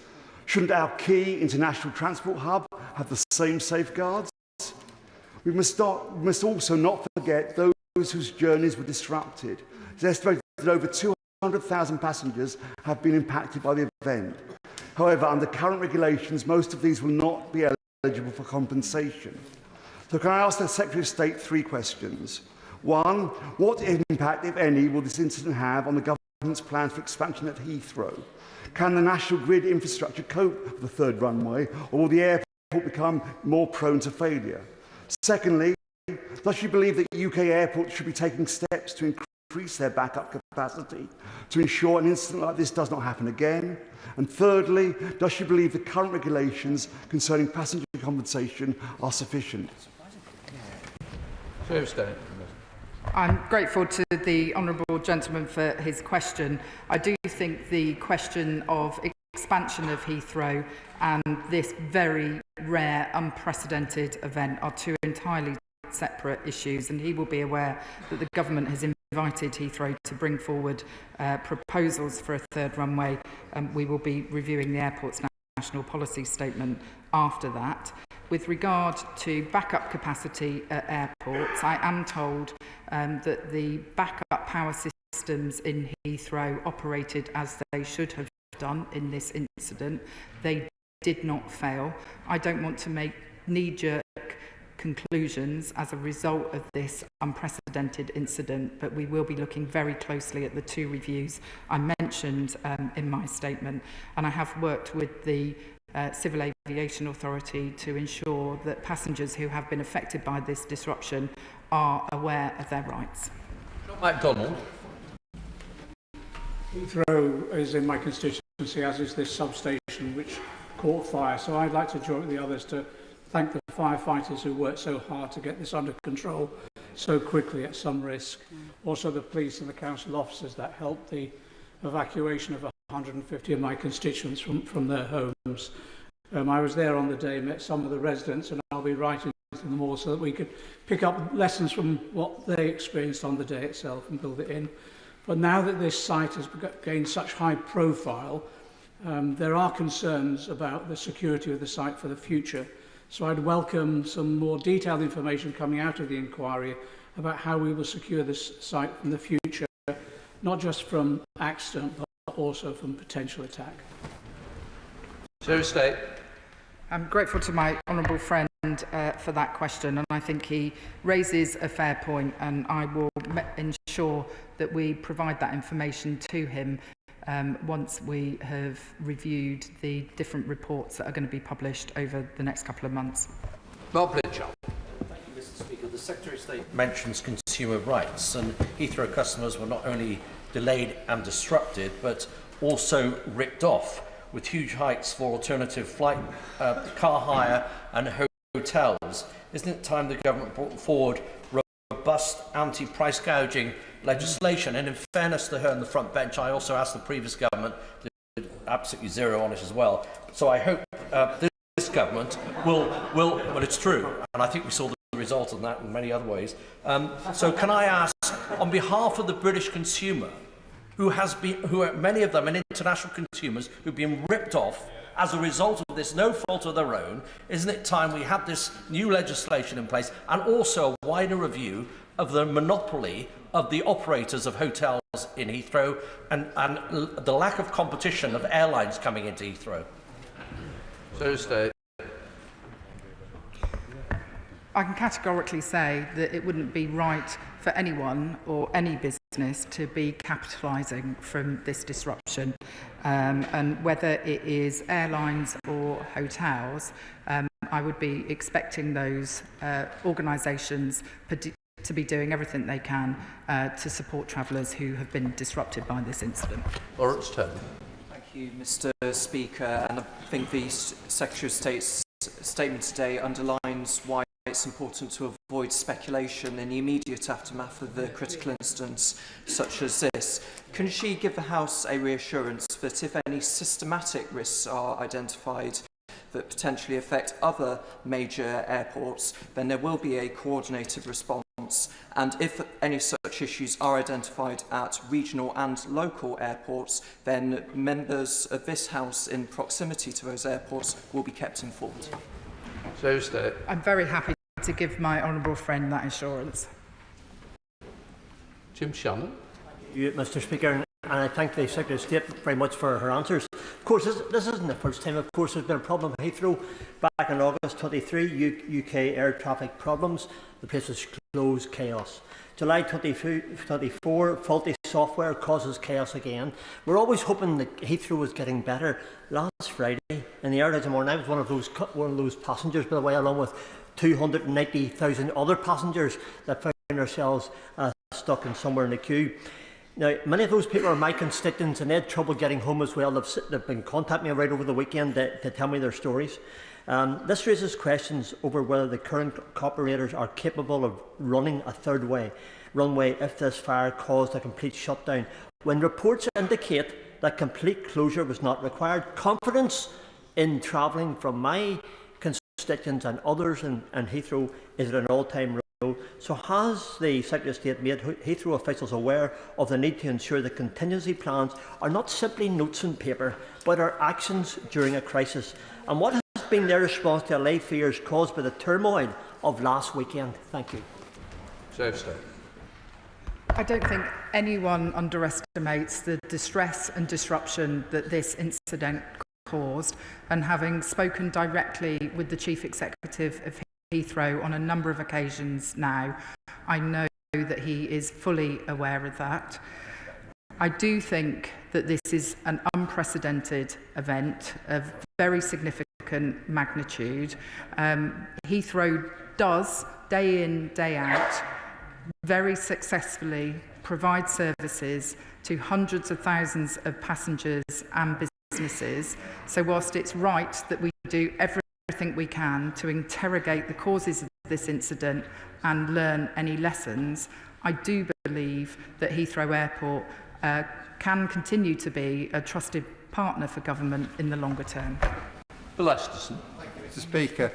The power outage, which had such a significant effect at Heathrow and its immediate surrounds has raised real concerns about resilience and the backup of our energy system for infrastructure, major infrastructure projects and sites. The government has plans for significant expansion of our clean energy, electricity networks. So can the Secretary of State say to what extent the government will build into its clean power plans the greater resilience and backup that this very worrying example at Heathrow has emphasised is so badly needed? Secretary of State.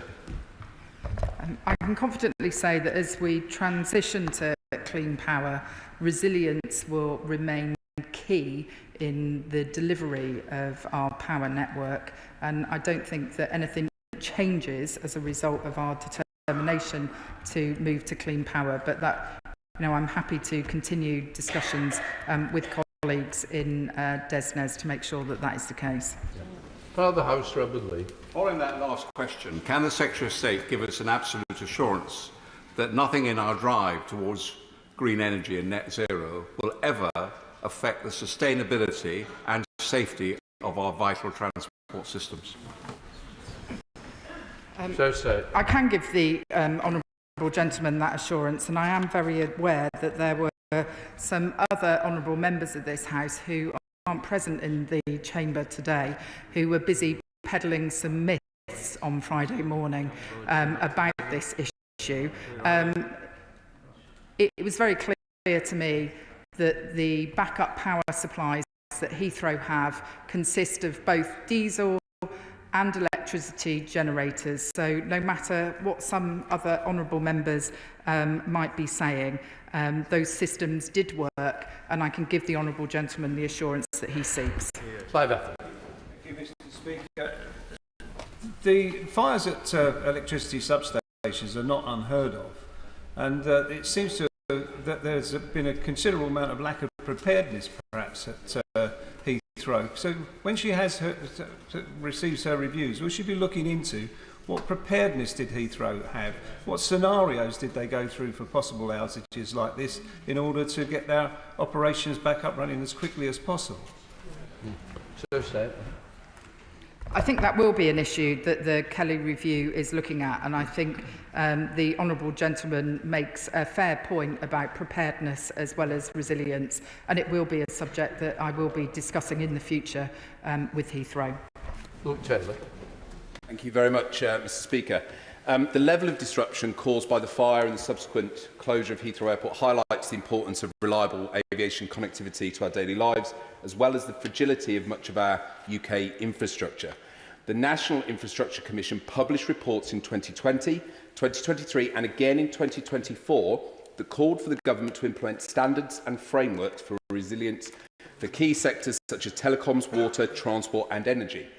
Does the Minister agree that this incident shows how important these standards would be, and will the appropriate department pick up the reports that I'm sure have found their way onto their desks over the weekend and start to implement their recommendations? I think we're actually already doing it, because the review that was announced by the Chancellor of the Duchy of Lancaster last July into resilience is looking at resilience in the context of our critical national infrastructure.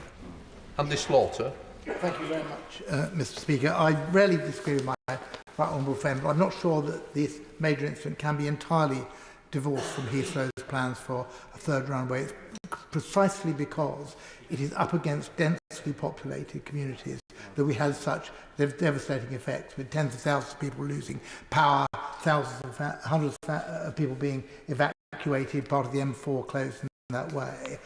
Would she at least say that in any consideration of expansion of Heathrow, 50% larger, therefore problems like this presumably 50% worse, she will at least look at the risk and resilience that will be consequences of that? I don't think it necessarily follows that an expanded Heathrow that took twice as many flights as it does currently necessarily means that the likelihood of an incident such as that impact that we saw on Friday is any higher. This was an unprecedented fire of a very significant scale.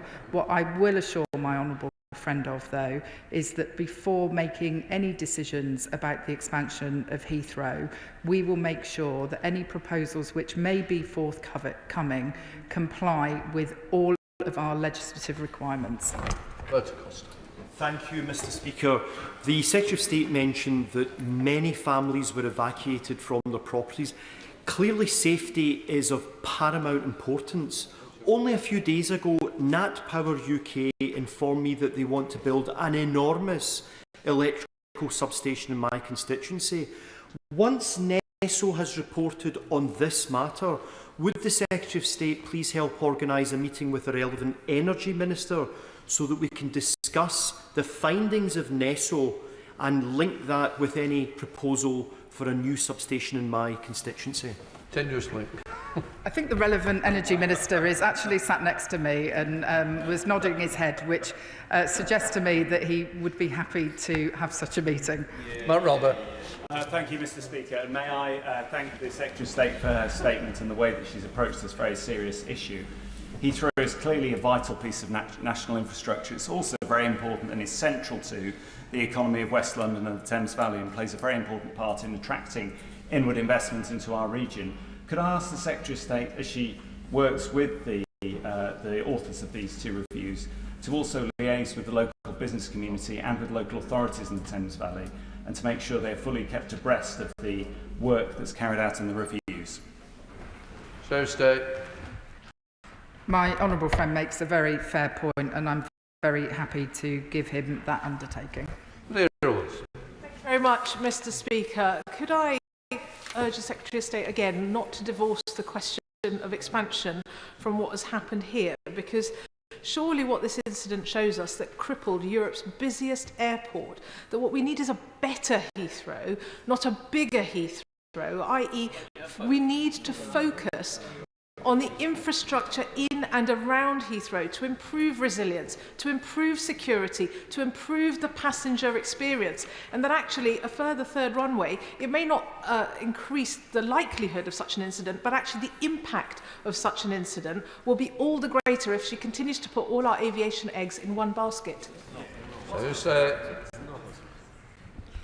Let me assure the honourable lady that I am not putting all of the country's aviation eggs in one basket.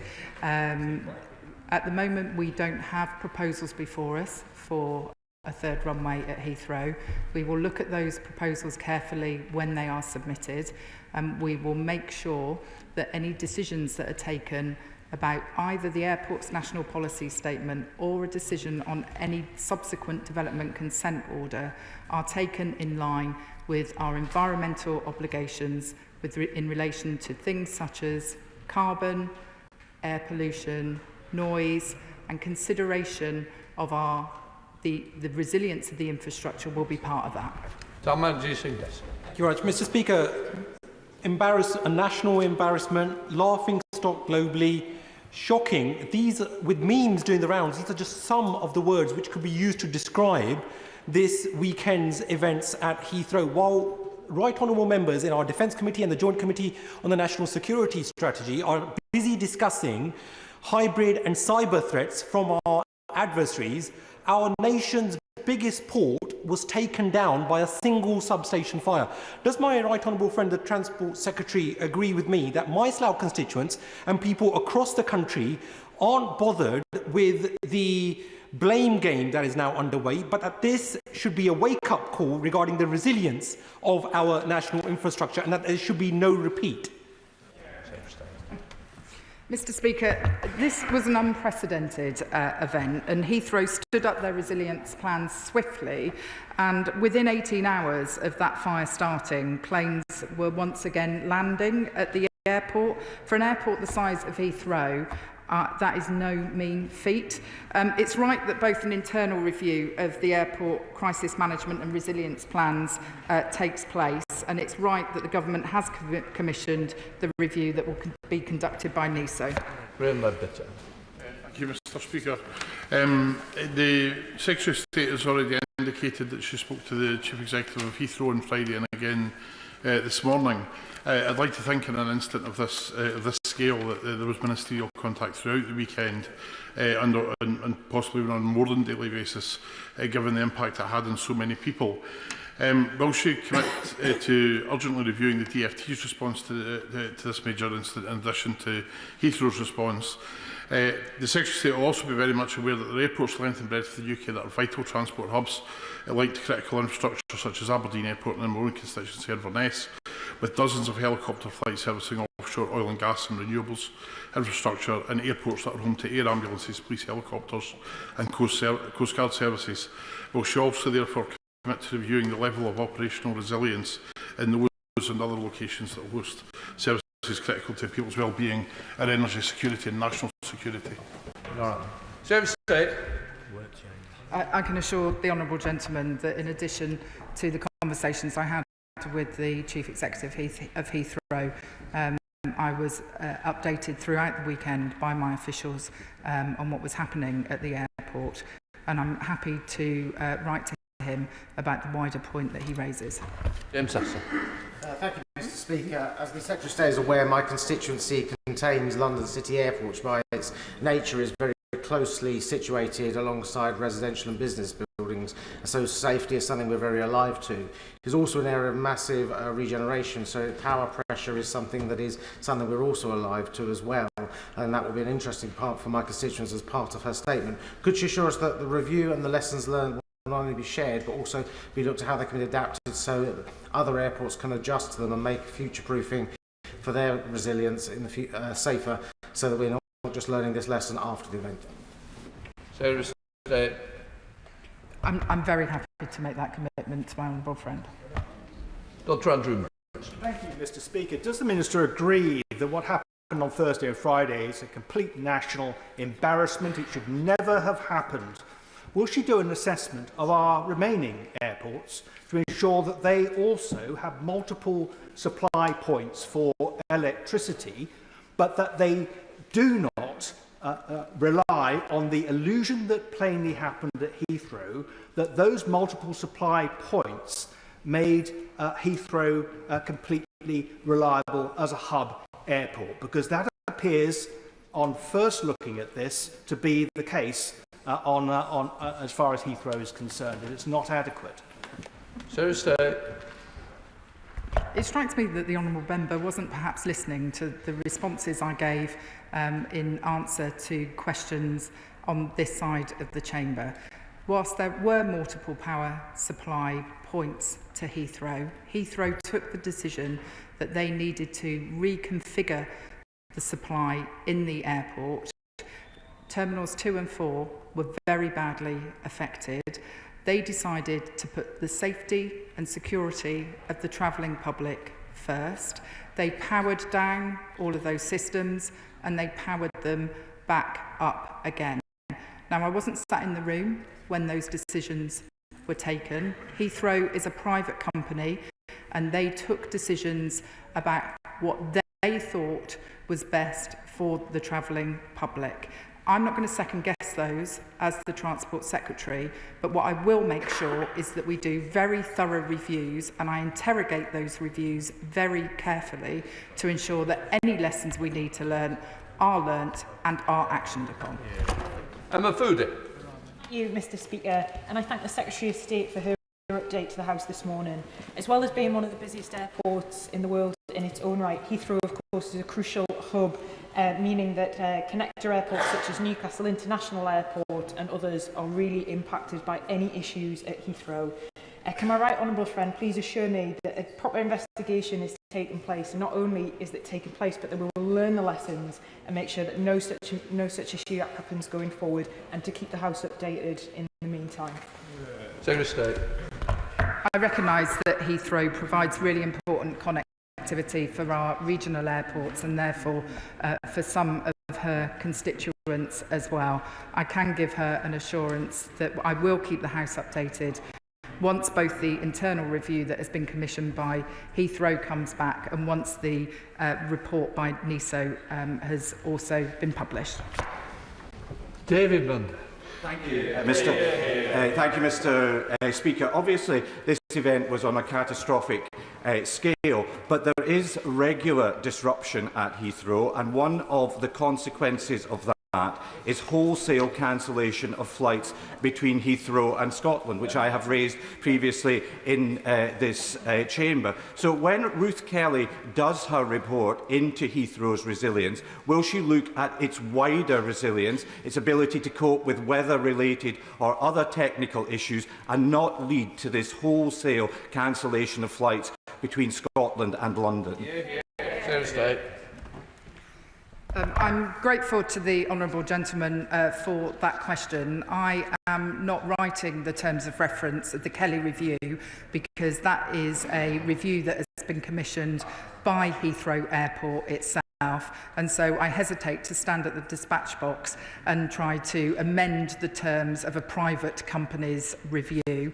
My honourable friend, the Aviation Minister, tells me that you have written to him about this issue. He is due to be coming back to you on it, and it is a matter that is being considered by the Aviation Futures Forum. Thank you, Mr. Speaker, and I thank the Secretary of State for her statement here today. And can I add the comments that other members have made, and thanking those who dealt with this terrible incident at the time. This obviously had a huge impact on passengers, including residents in Harlow, who were looking to get back to the US. Can I ask what reassurance she can give passengers that this was due to an unprecedented power outage? And I wonder if this adds the case that other airports like Stansted, which employs a number of residents in my constituency, should have a greater resilience, a greater capacity, and potentially even look at transatlantic flights. Thursday. He's tempting me to make a whole series of comments, interesting comments about Stansted. I can assure him that when we get the reviews back, we will be looking at the implications of those reviews with respect to other airports, including Stansted, which provides employment for a number of his constituents. Speaker, the fire in Heathrow closure will not only have impacted travellers and goods and services, but also the employees and contractors who work at Heathrow. So what can the Secretary of State reassure me and workers? Could she reassure me that she will urge all employers at Heathrow to ensure that staff who are due to work but unable to work for no fault of their own will be paid for that day? Thursday. I'm grateful for that question. I must admit it's not a subject that I have discussed to date with the Chief Executive of Heathrow, but I'm happy to follow that issue up for him and come back to him. Rachel Tell. Can I thank the Secretary of State for all her hard work on this matter over the weekend? And can she reassure my constituents in North Warwickshire and Bedworth that our energy resilience remains high and that the holidays they have saved long and hard for will not be disrupted by similar incidents at regional airports up and down the country? And will she also look into the particular impact that outages like this have on disabled passengers? Thursday. I will look at the specific issues that she raises about disabled passengers, but I would like to reassure her and her constituents that I am confident that our airports and critical national infrastructure is resilient. I do recognise that significant disruption was caused on this occasion. The NESO review will tell us if there are any other actions that we need to take, but I am confident in our current arrangements. Thank you, Mr. Speaker. I think it's first really important to emphasise that energy infrastructure is generally safe, but the example on Friday indicated that things can go wrong. What is the Minister, alongside her governmental colleagues, doing to address over-industrialisation in certain areas? An example in my constituency of Kintor and Ley Lodge, we have a 275 kV substation next to a 400 kV with a 3 gigawatt hydrogen plant and 9 battery storage sites in planning. This together has a huge risk if we consider that a fire was able to start on Friday. Thursday. I think all of these risks are considered in the round, but if she wanted to write to an appropriate minister in another government department and copy me into that, I would be happy to follow up on those discussions. Chris Well. Thank you, Mr. Mr Speaker, following the incident at Heathrow, will the Secretary of State commit to investing in regional airports such as Blackpool Airport to diversify our air travel options, support local economies like mine in Blackpool South, and therefore reducing our reliance on major hubs? Mr Speaker, I'm really very sorry. I didn't quite catch the question that was asked. If the honourable gentleman would like to write to me, I will ensure I come back to him. Sir Jeremy Wright. Thank you very much, Mr Speaker. The Secretary of State has perfectly fairly said that some of the specific learning about this incident will have to wait until we know more. But she's also said that she's been told that as a matter of design, the backup power arrangements for Heathrow were not intended to cover all airport operations until, as we know, a significant reconfiguration took place over a matter of hours. Can I ask her to assure us that she can and will begin the work of considering whether that is the right position, not just for Heathrow but for other airports? I make no predetermination on her behalf as to whether it is or it isn't, but she can surely do that now without waiting for the specifics of this incident all to be clear. So, State. Heathrow is a private company and it is responsible for developing its own resilience plans. I do think this is an issue that will be considered properly by the Kelly review. But he is right that I have been told that the backup power systems were not designed to provide power for the entire airport. When I discussed this matter with the Chief Executive of Heathrow on Friday, he told me that that is quite typical for an airport the size of Heathrow, but I am sure it is an issue that the Kelly review will be looking at. Yeah. Lynn Jones. Thank you, Mr Speaker. I thank the Secretary of State for her statement and also associate myself with her comments of gratitude towards our firefighters and airport staff who responded to the incident. Can my right honourable friend confirm that passengers have sufficient rights to receive support and compensation when these kinds of external events disrupt their plans? Thank you.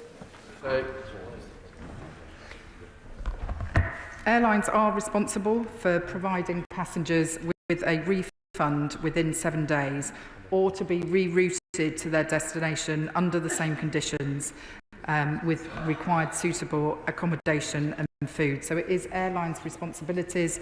We've advertised the rights of passengers via the CAA in recent days to make sure that people are aware, but those are the provisions that exist within our law to compensate people that have been affected by this type of disruption.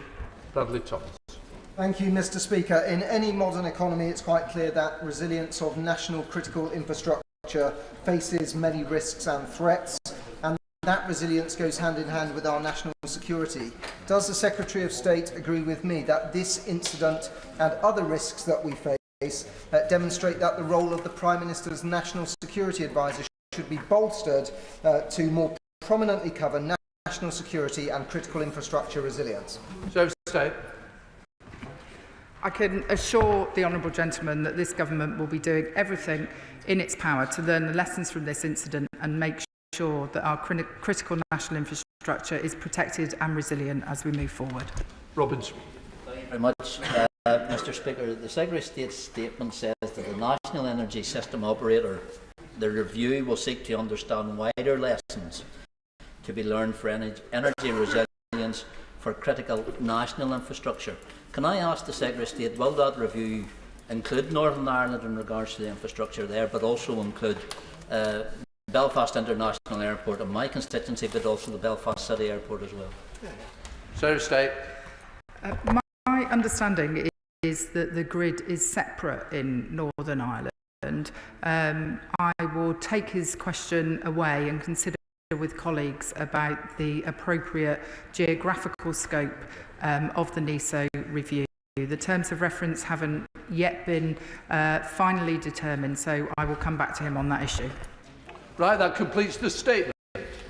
Point of order, Mr Speaker. Point of order, Mr Speaker, on Saturday the 22nd of March, 11 Labour MPs campaigned in my constituency, the majority of whom neglected to inform me. Now, I'm well aware that the party opposite is desperate to hang on to the Cambridgeshire and Peterborough mayoralty, having parted company with the current Labour mayor at the 11th hour after he was found guilty of breaching the code of conduct during his term, but having panic selected the only candidate they could find at short notice, who already lost the Police and Crime Commissioner election last year, they are desperately pouring MPs into my constituency to campaign against Paul Bristow. As a matter of courtesy, I would expect members to notify me of their visit, and whilst new members could feign ignorance, a Secretary of State and a junior minister should know better. Can I first of all say, all MPs should notify other members when coming in. Sorry? I do say I will stamp down where members aren't given that courtesy. Please do so. Yes, election fever will be coming, but it is no excuse for members not informing other members that they're coming into campaign. And what I would say is, I don't know who the Minister and Secretary of State is, but you absolutely gives them no right without notifying, and they should know better. I say to all sides, please use the courtesy of the House that you inform other members. Thank you.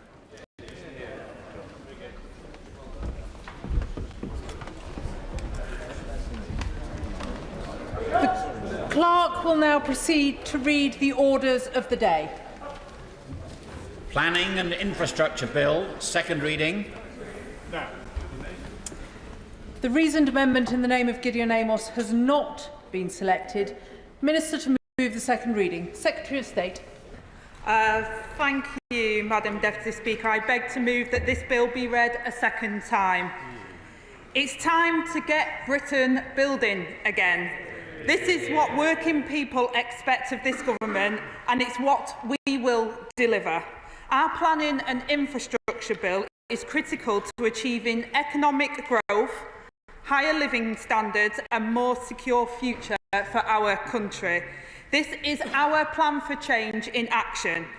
Action to build 1.5 million homes in this Parliament and a fast track of 150 major infrastructure projects, more than were decided over the 14 years under the last government.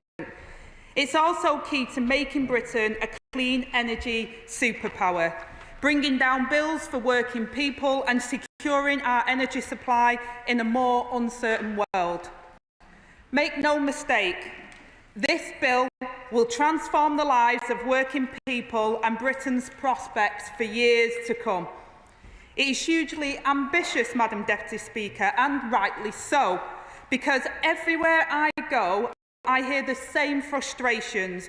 We just can't build anything anymore. We desperately need more homes and more development. But for too long, the answer has always been no.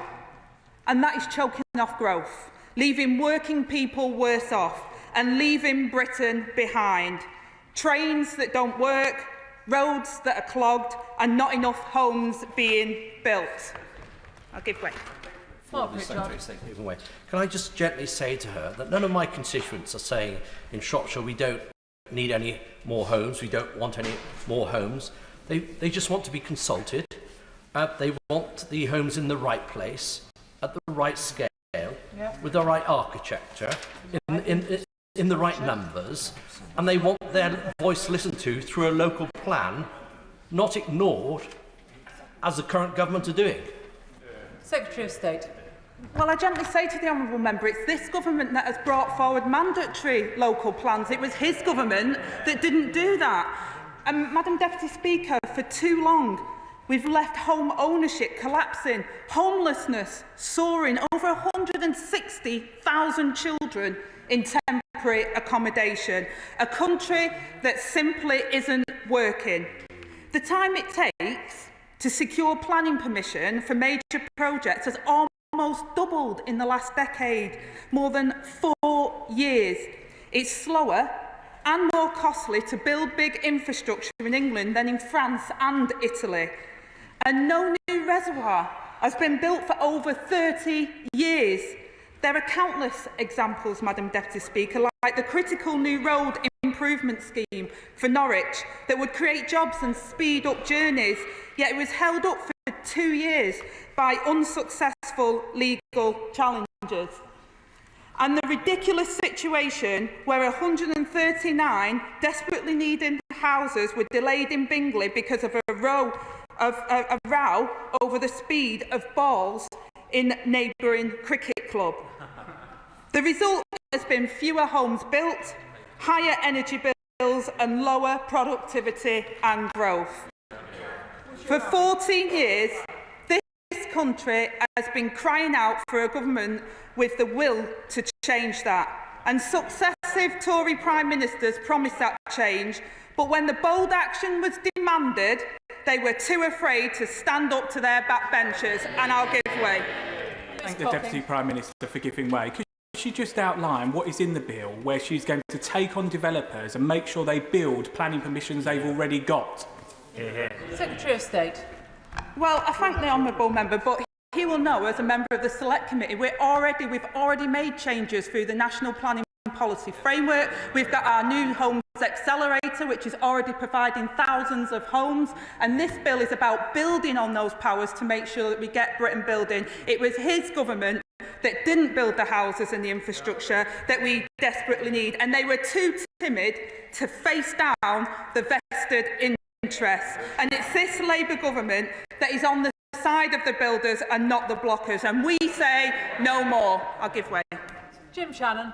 Minister, nobody doesn't welcome the 1.5 million houses. I think it's really important we see that. But part of the infrastructure is the EV charging systems. Many people I speak to who I asked about electric cars to say I'm not getting one because we haven't got enough EV charging points. Clause 43 of the government's bill indicates that there will be more. Can I ask the Minister, is that something she might share with the Minister, relevant Minister in Northern Ireland, first thing? But the second thing, I understand as well that some of the standard accessibility requirements do not meet the standards. Could the Minister confirm that that will be changed as well? Thank you so much. Secretary of State. I thank the honourable friend for his intervention, and the bill will streamline the approval of street works needed for the installation of EV charge points and removing the need for licensing where works are capable to be authorised by permits, because we recognise that people do need this critical infrastructure as part of these reforms. It's why we're taking more action in 8 months than the party opposite managed in 14 years. We've reversed the damaging changes made by the Tories to the National Planning Policy Framework, and we brought Greenbelt into the 21st century, ending the de facto ban on new onshore wind, and we're supporting local authorities with an additional 300 planning officers. And just this month, we set out reforms to put growth at the heart of the statutory consultee system. Many would have said, stop there, Madam Deputy Speaker, allow the reforms to bed in. But Britain cannot afford to wait. We've been held back for too long by governments without the will to drive the change. So today, this landmark planning and infrastructure bill goes even further and faster. I'll give way. Can I congratulate my honourable friend on championing particularly affordable social housing and the expansion of that. Can I ask her to take out one other excluded group, which is gypsies and travellers, who've been systematically discriminated against by the Conservatives over 14 years. So there is no assessment of needs. There is no statutory use to provide sites any longer, and they're not in the strategic planning provisions. Can we rectify that in this bill so that we have a level playing field for everybody who's in need of housing? Secretary of State.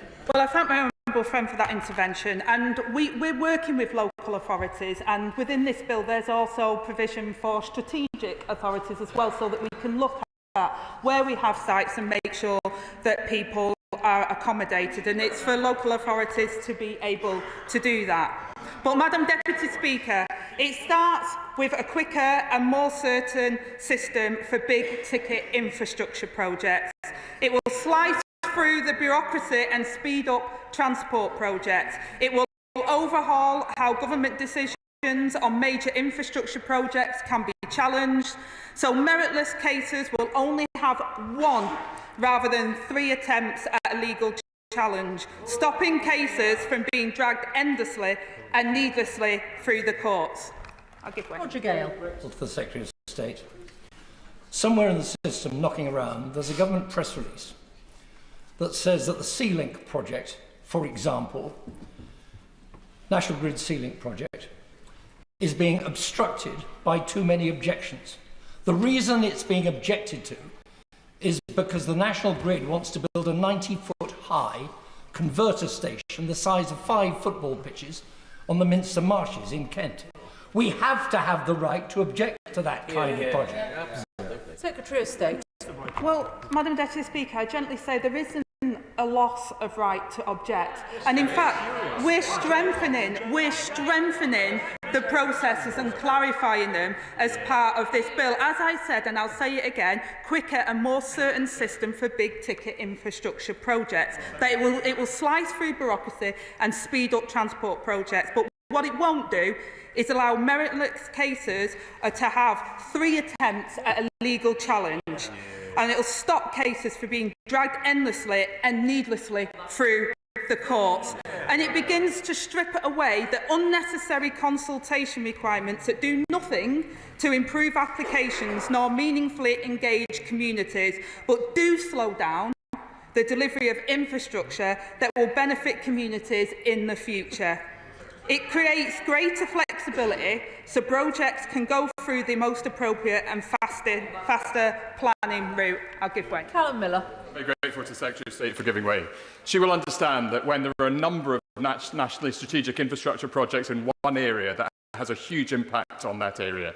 And in my constituent in Woodstock, we're looking at having a strategic rail interchange, a major solar plant and the East-West Rail project. So can she give reassurance to my constituents as how their voice can be heard under this project? And can she reassure us that when these issues go to the Planning Inspectorate and to the Secretary of State, the cumulative effect of these national projects which are not present in local plans will be taken into consideration before decisions are taken?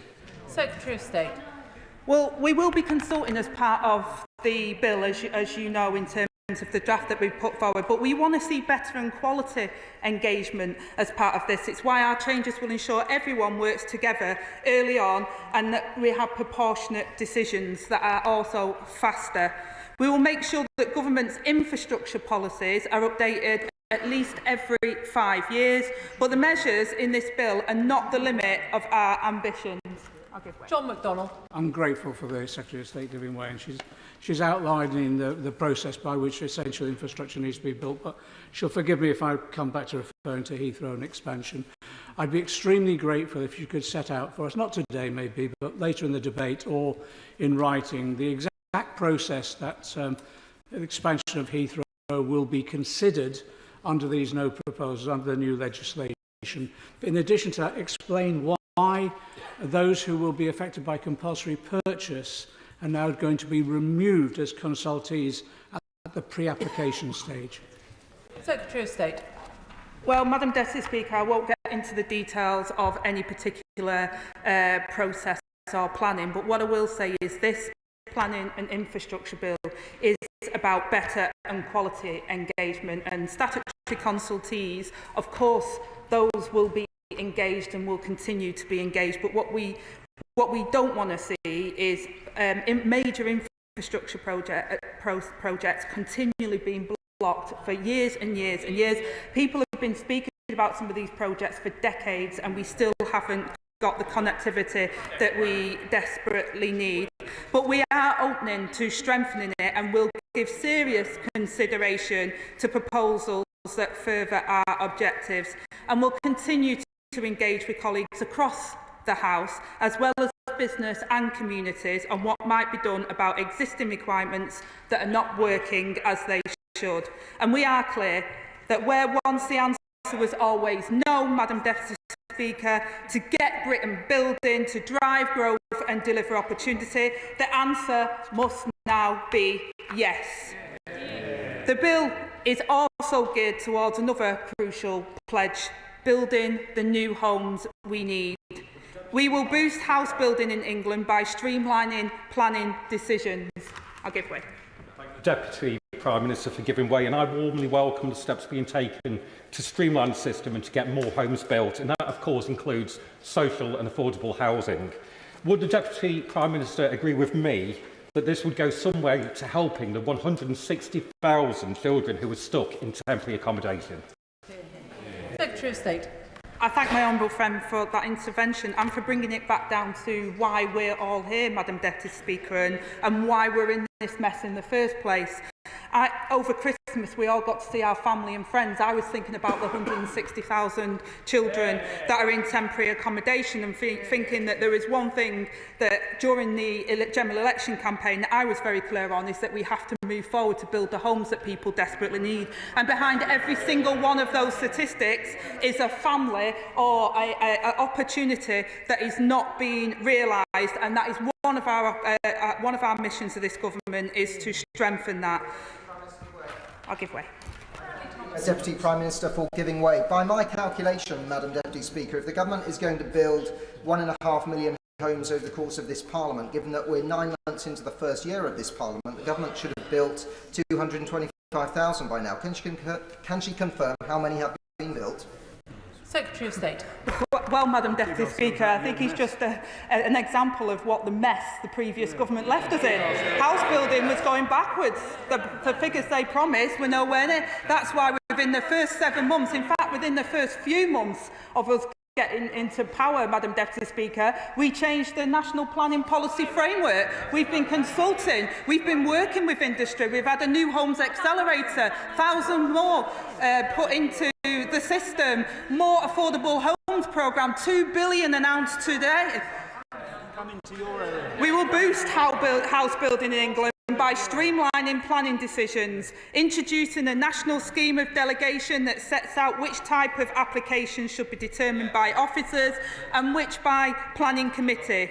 Local democratic oversight is crucial to ensuring good development, but the right decisions must be taken at the right level to get Britain building.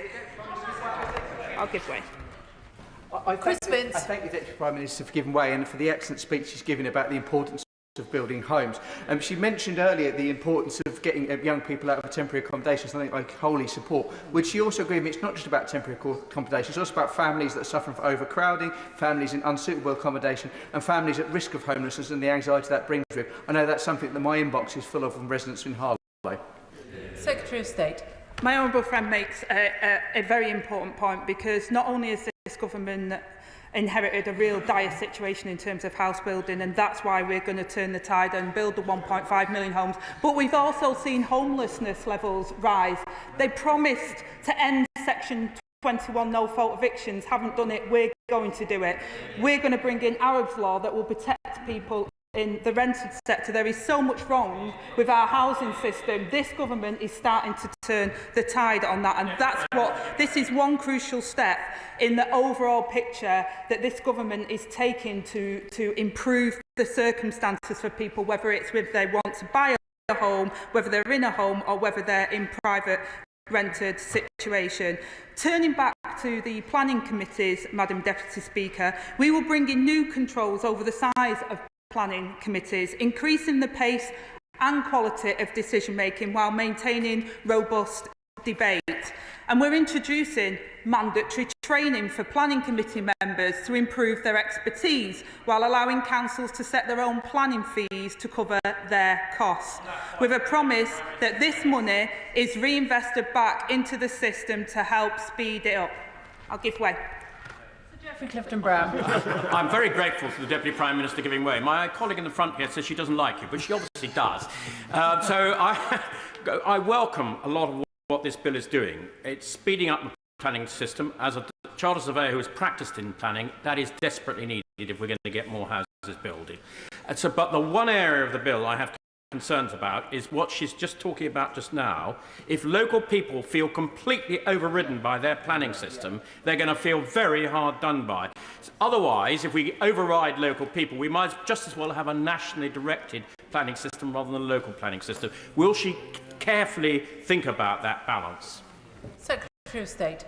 Well, I thank the honourable gentleman and recognise his expertise in this area, Madam Deputy Speaker, and I think he's absolutely right. There does have to be a balance, and that's why we're setting out in the bill where there's controversial schemes, etc., they will still go to full planning committees, but there's other areas, and I'm sure the gentleman would recognise that as well, where actually local planners would be able to do some of that work.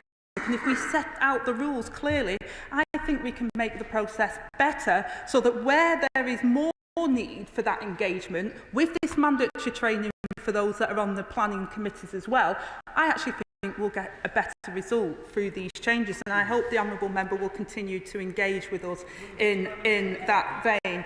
I'll give way.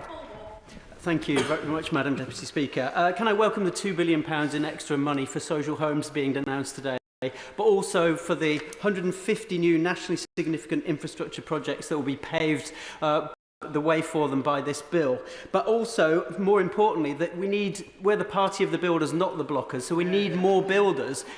And that's why the 600 million announced to have a new army of 60,000 more brickies, electricians and engineers is very, very welcome. And can I suggest that Rochdale's Hotwood Hole College, which has a brilliant record in training construction workers, is included in this project? Secretary of State.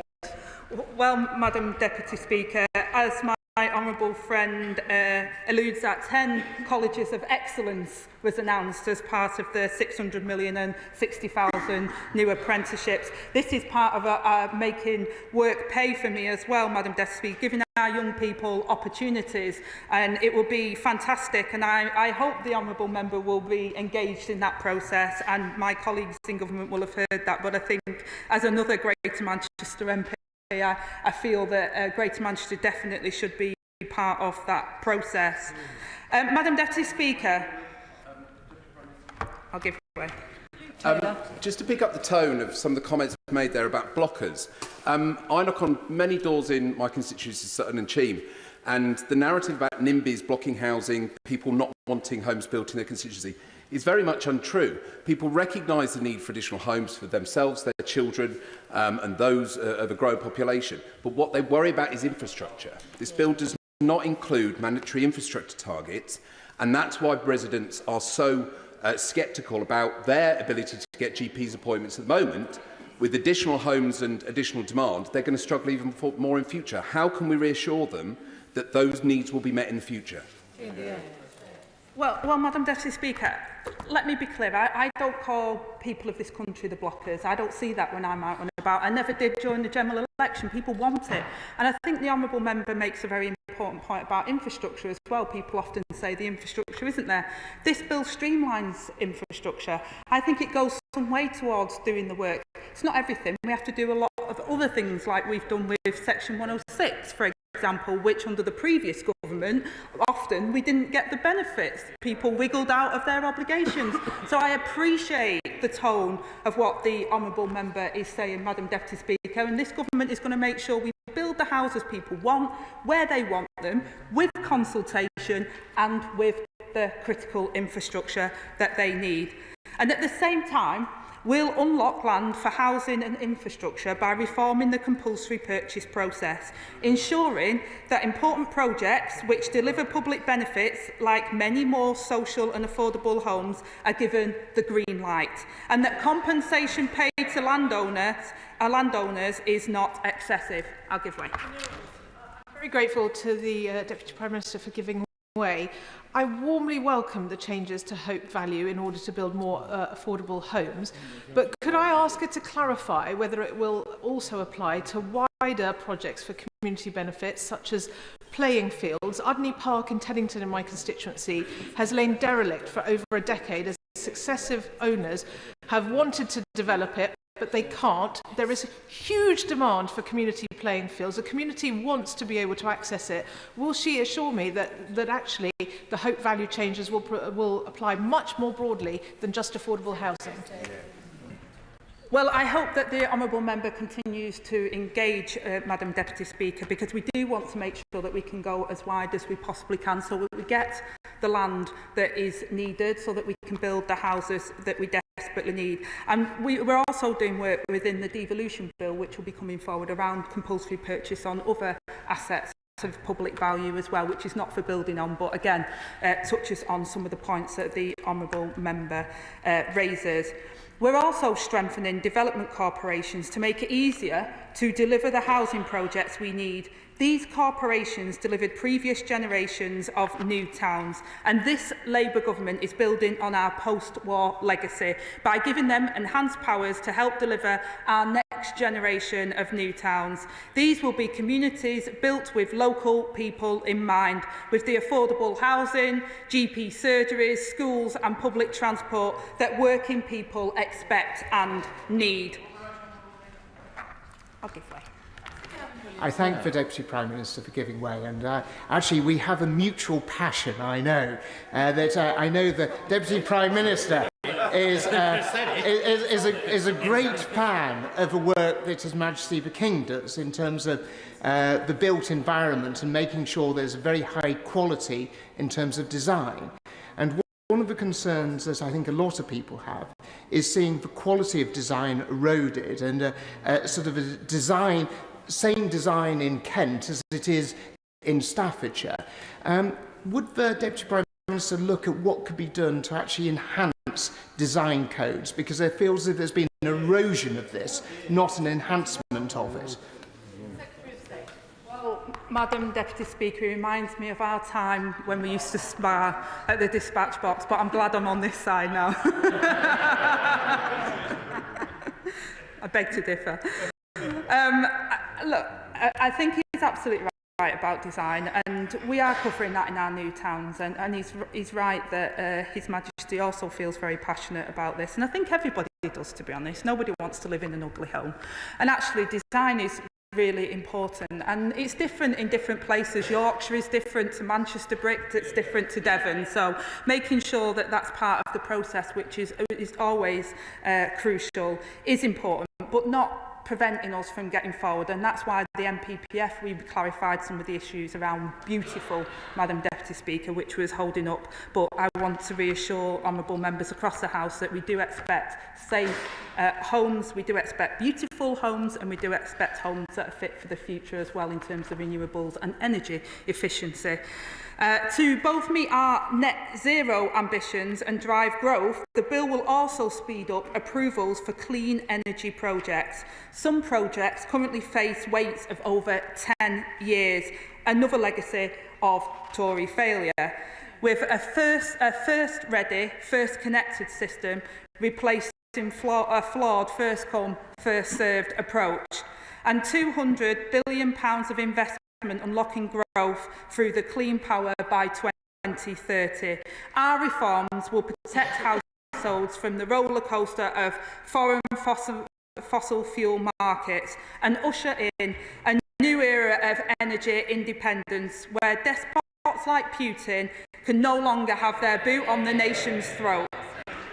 Britain's electricity grid needs a 21st century overhaul to connect the right power in the right places, which is why our plans of vital energy projects are needed for clean power, including wind and solar projects, will be prioritised for grid connections. With those living within 500 metres of new pylons getting up to £250 a year off their electricity bills. Because we recognise the service of these communities by hosting the infrastructure that will lower everyone's energy bills. I thank the Deputy Prime Minister for giving way, and she makes an important point about access to energy that all of our communities require, and I think it's particularly prominent in all of our minds at a time when we all recognise that food security is national security, that we don't fall into a trap of displacing high-quality agricultural land, and that in effect energy becomes a new cash crop. Can the Deputy Prime Minister give an assurance to the House that we do not risk falling into this trap, and that we won't displace high-quality agricultural land for energy in the first instance? Well, I can reassure, and I gave him two chances, much like him, Madam Deputy Speaker. I can reassure the honourable member that we will protect high-quality agricultural land. Farmers have used land in various different ways throughout the decades and generations, but we do protect our high-quality agricultural land. Finally, Madam Deputy Speaker, I want to turn to the measures in the bill on development and nature recovery.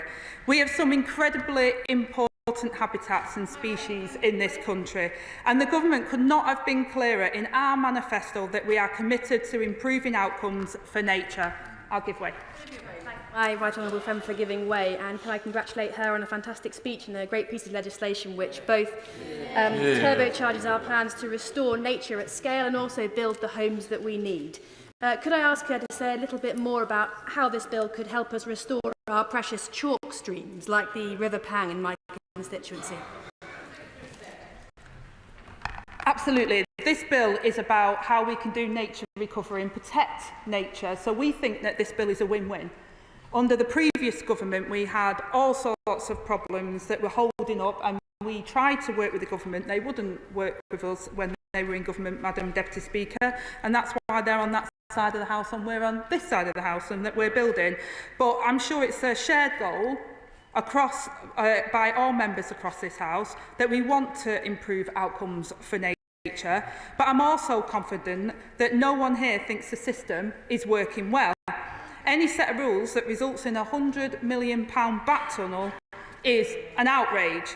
I know those on the benches opposite agree, but they were determined to take a clumsy approach to fix nutrient neutrality that risks ripping up environmental protections and would not have worked. So thanks to a collective effort, a collaborative effort with organisations across development and the environmental sectors, our bill sets out a better way. That's a win-win for development and for nature.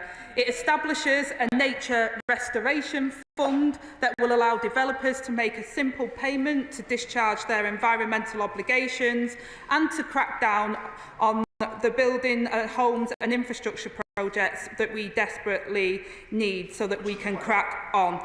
That money will then be used by Natural England to take the action needed, not just to avoid further decline in our natural world, but to see improvement. I'll give way. Right, Honourable Lady, Deputy Prime Minister, for giving way. It's very reassuring to hear that she's so passionate about restoring nature. But how then can she explain why in Walsall planning permission has been allowed, having been refused by the local council, to allow a battery energy storage system on the Greenbelt? Well, Madam Deputy Speaker, I'm not going to comment on individual projects, but we have been very clear, as is set out in this bill, about nature recovery and protecting our natural spaces. And it's how we will put talk of nukes and nutrient neutrality behind us and get Britain building, whilst also stopping the pointless pitting of nature against development. To the Deputy Prime Minister. In North Cumbria, because of the problems caused by the last government in not tackling nutrient neutrality, we are facing a very significant issue with regard to house building. So I very strongly welcome the provisions in this bill on the Nature Restoration Fund. Can I ask that the Department works with the local authority in the interim to come forward with mitigation schemes that will get house building going in North Cumbria in the interim? Well, I thank my honourable friend from North Cumbria for raising this long-standing issue, and this government is already engaging with the local authority in the area, because absolutely right that for too long the previous government wasn't listening. I remember in the other place, Madam Deputy Speaker, I remember when I was in opposition, we tried to work on these issues and they refused to work with us. This bill is our reforms to mark a new era for Britain. We're turning the page on years of defeatism and decline, where a country of extraordinary talent and extraordinary capability has been held back by a system that's hobbled at every turn. With these landmark reforms, we're not just putting more money into the pockets of working people and strengthening communities, we're also taking a major step forward to secure our country's future for the long term. Getting Britain building again, getting growth going and paving the way for national renewal. This is real delivery. This is real change to transform the lives of millions of people for years to come. And I commend this statement to the House. The question is that the bill be now read a second time. Shadow Secretary of State, Kevin Hollinrake. Thank you, Madam Deputy Speaker. I'm pleased to lead the response on behalf of the opposition. And I first draw the House's attention to my registered members' interests, which includes over 30 years of business experience and interests in the property sector. We support some of the principles, aims and ambition of this bill, some of which builds on the work we undertook whilst in office, a period which included a record period for house building in this country. But we will also highlight our concerns in a number of areas. Whether the bill goes far enough to achieve its goals, the removal of a councillor's ability to vote on individual applications, the potentially toxic mix of disproportionately large increases of housing targets in rural areas, the grey belt Trojan horse, including the removal of any protections for villages, and the move to strategic plans, and also the ambition to build, of course, 1.5 million homes. Now, I realise the Secretary of State apparently is quite keen on spotting elephants, but she seems to have missed the huge one in this room, is that 1.5 million target is completely undeliverable. Happy to give away. I'm very grateful to the Shadow Secretary of State giving way. And on Chapter 2, on subsection 3, it talks about the draft spatial development strategies, and it brings in a raft of changes of consulting with representative bodies on different racial, ethnic or national groups, but also different religious groups. Isn't there a danger here that we're starting to pit communities against another? Now, there's a legislative reason to do that. I wanted to intervene to ask the Secretary of State about that. Could he shine some light with his expertise as to why we're enshrining this into legislation? Well, it's right to support that particular requirement. It's something we'll be certainly talking to is when we lay amendments to this bill going through the House. It's completely inappropriate, we believe, that certain groups should get prominence or preference of other groups in terms of consultations that might occur during the planning process. The ambition to build 1.5 million homes is all well and good, but the government has not yet set out exactly how it will do that. There are many questions about its deliverability, certainly in the context of the February Global Construction Purchase Managers Index, which described one of the biggest monthly falls in house building construction on record, and indeed the joint report by Savills, the Home Builders Federation and the National Housing Federation, which said that she would fall 500,000 short of her target. The government has not yet set out how many social or affordable homes it will deliver, or what measures it will put in place to help first-time buyers onto the housing ladder, particularly that they have scrapped Help to Buy and stamp duty discounts, which helped 1 million young people to buy their first home. Happy to give way. Thank you, my honourable friend, for giving way. Does he agree with me that the housing targets mean very little if the government doesn't get a grip of immigration, which is causing massive demand on housing? He's absolutely right to raise that point. The increase in population in this country is driving part of the reason we are seeing a rising need for housing, but also in terms of temporary accommodation, all which impact on that system. Is right to bring that point up. Happy to give way. I thank the honourable member for giving way. The honourable member talked about missed targets and also talks about affordability. In 2010, the first of 16 housing ministers under the previous Conservative government boldly claimed, as many of his successors did, that the government would improve affordability of housing overall. But over the period that his government was in power, affordability reduced from 6.85 to 7.7 in terms of median house prices to wages. Could he explain that failure to the House?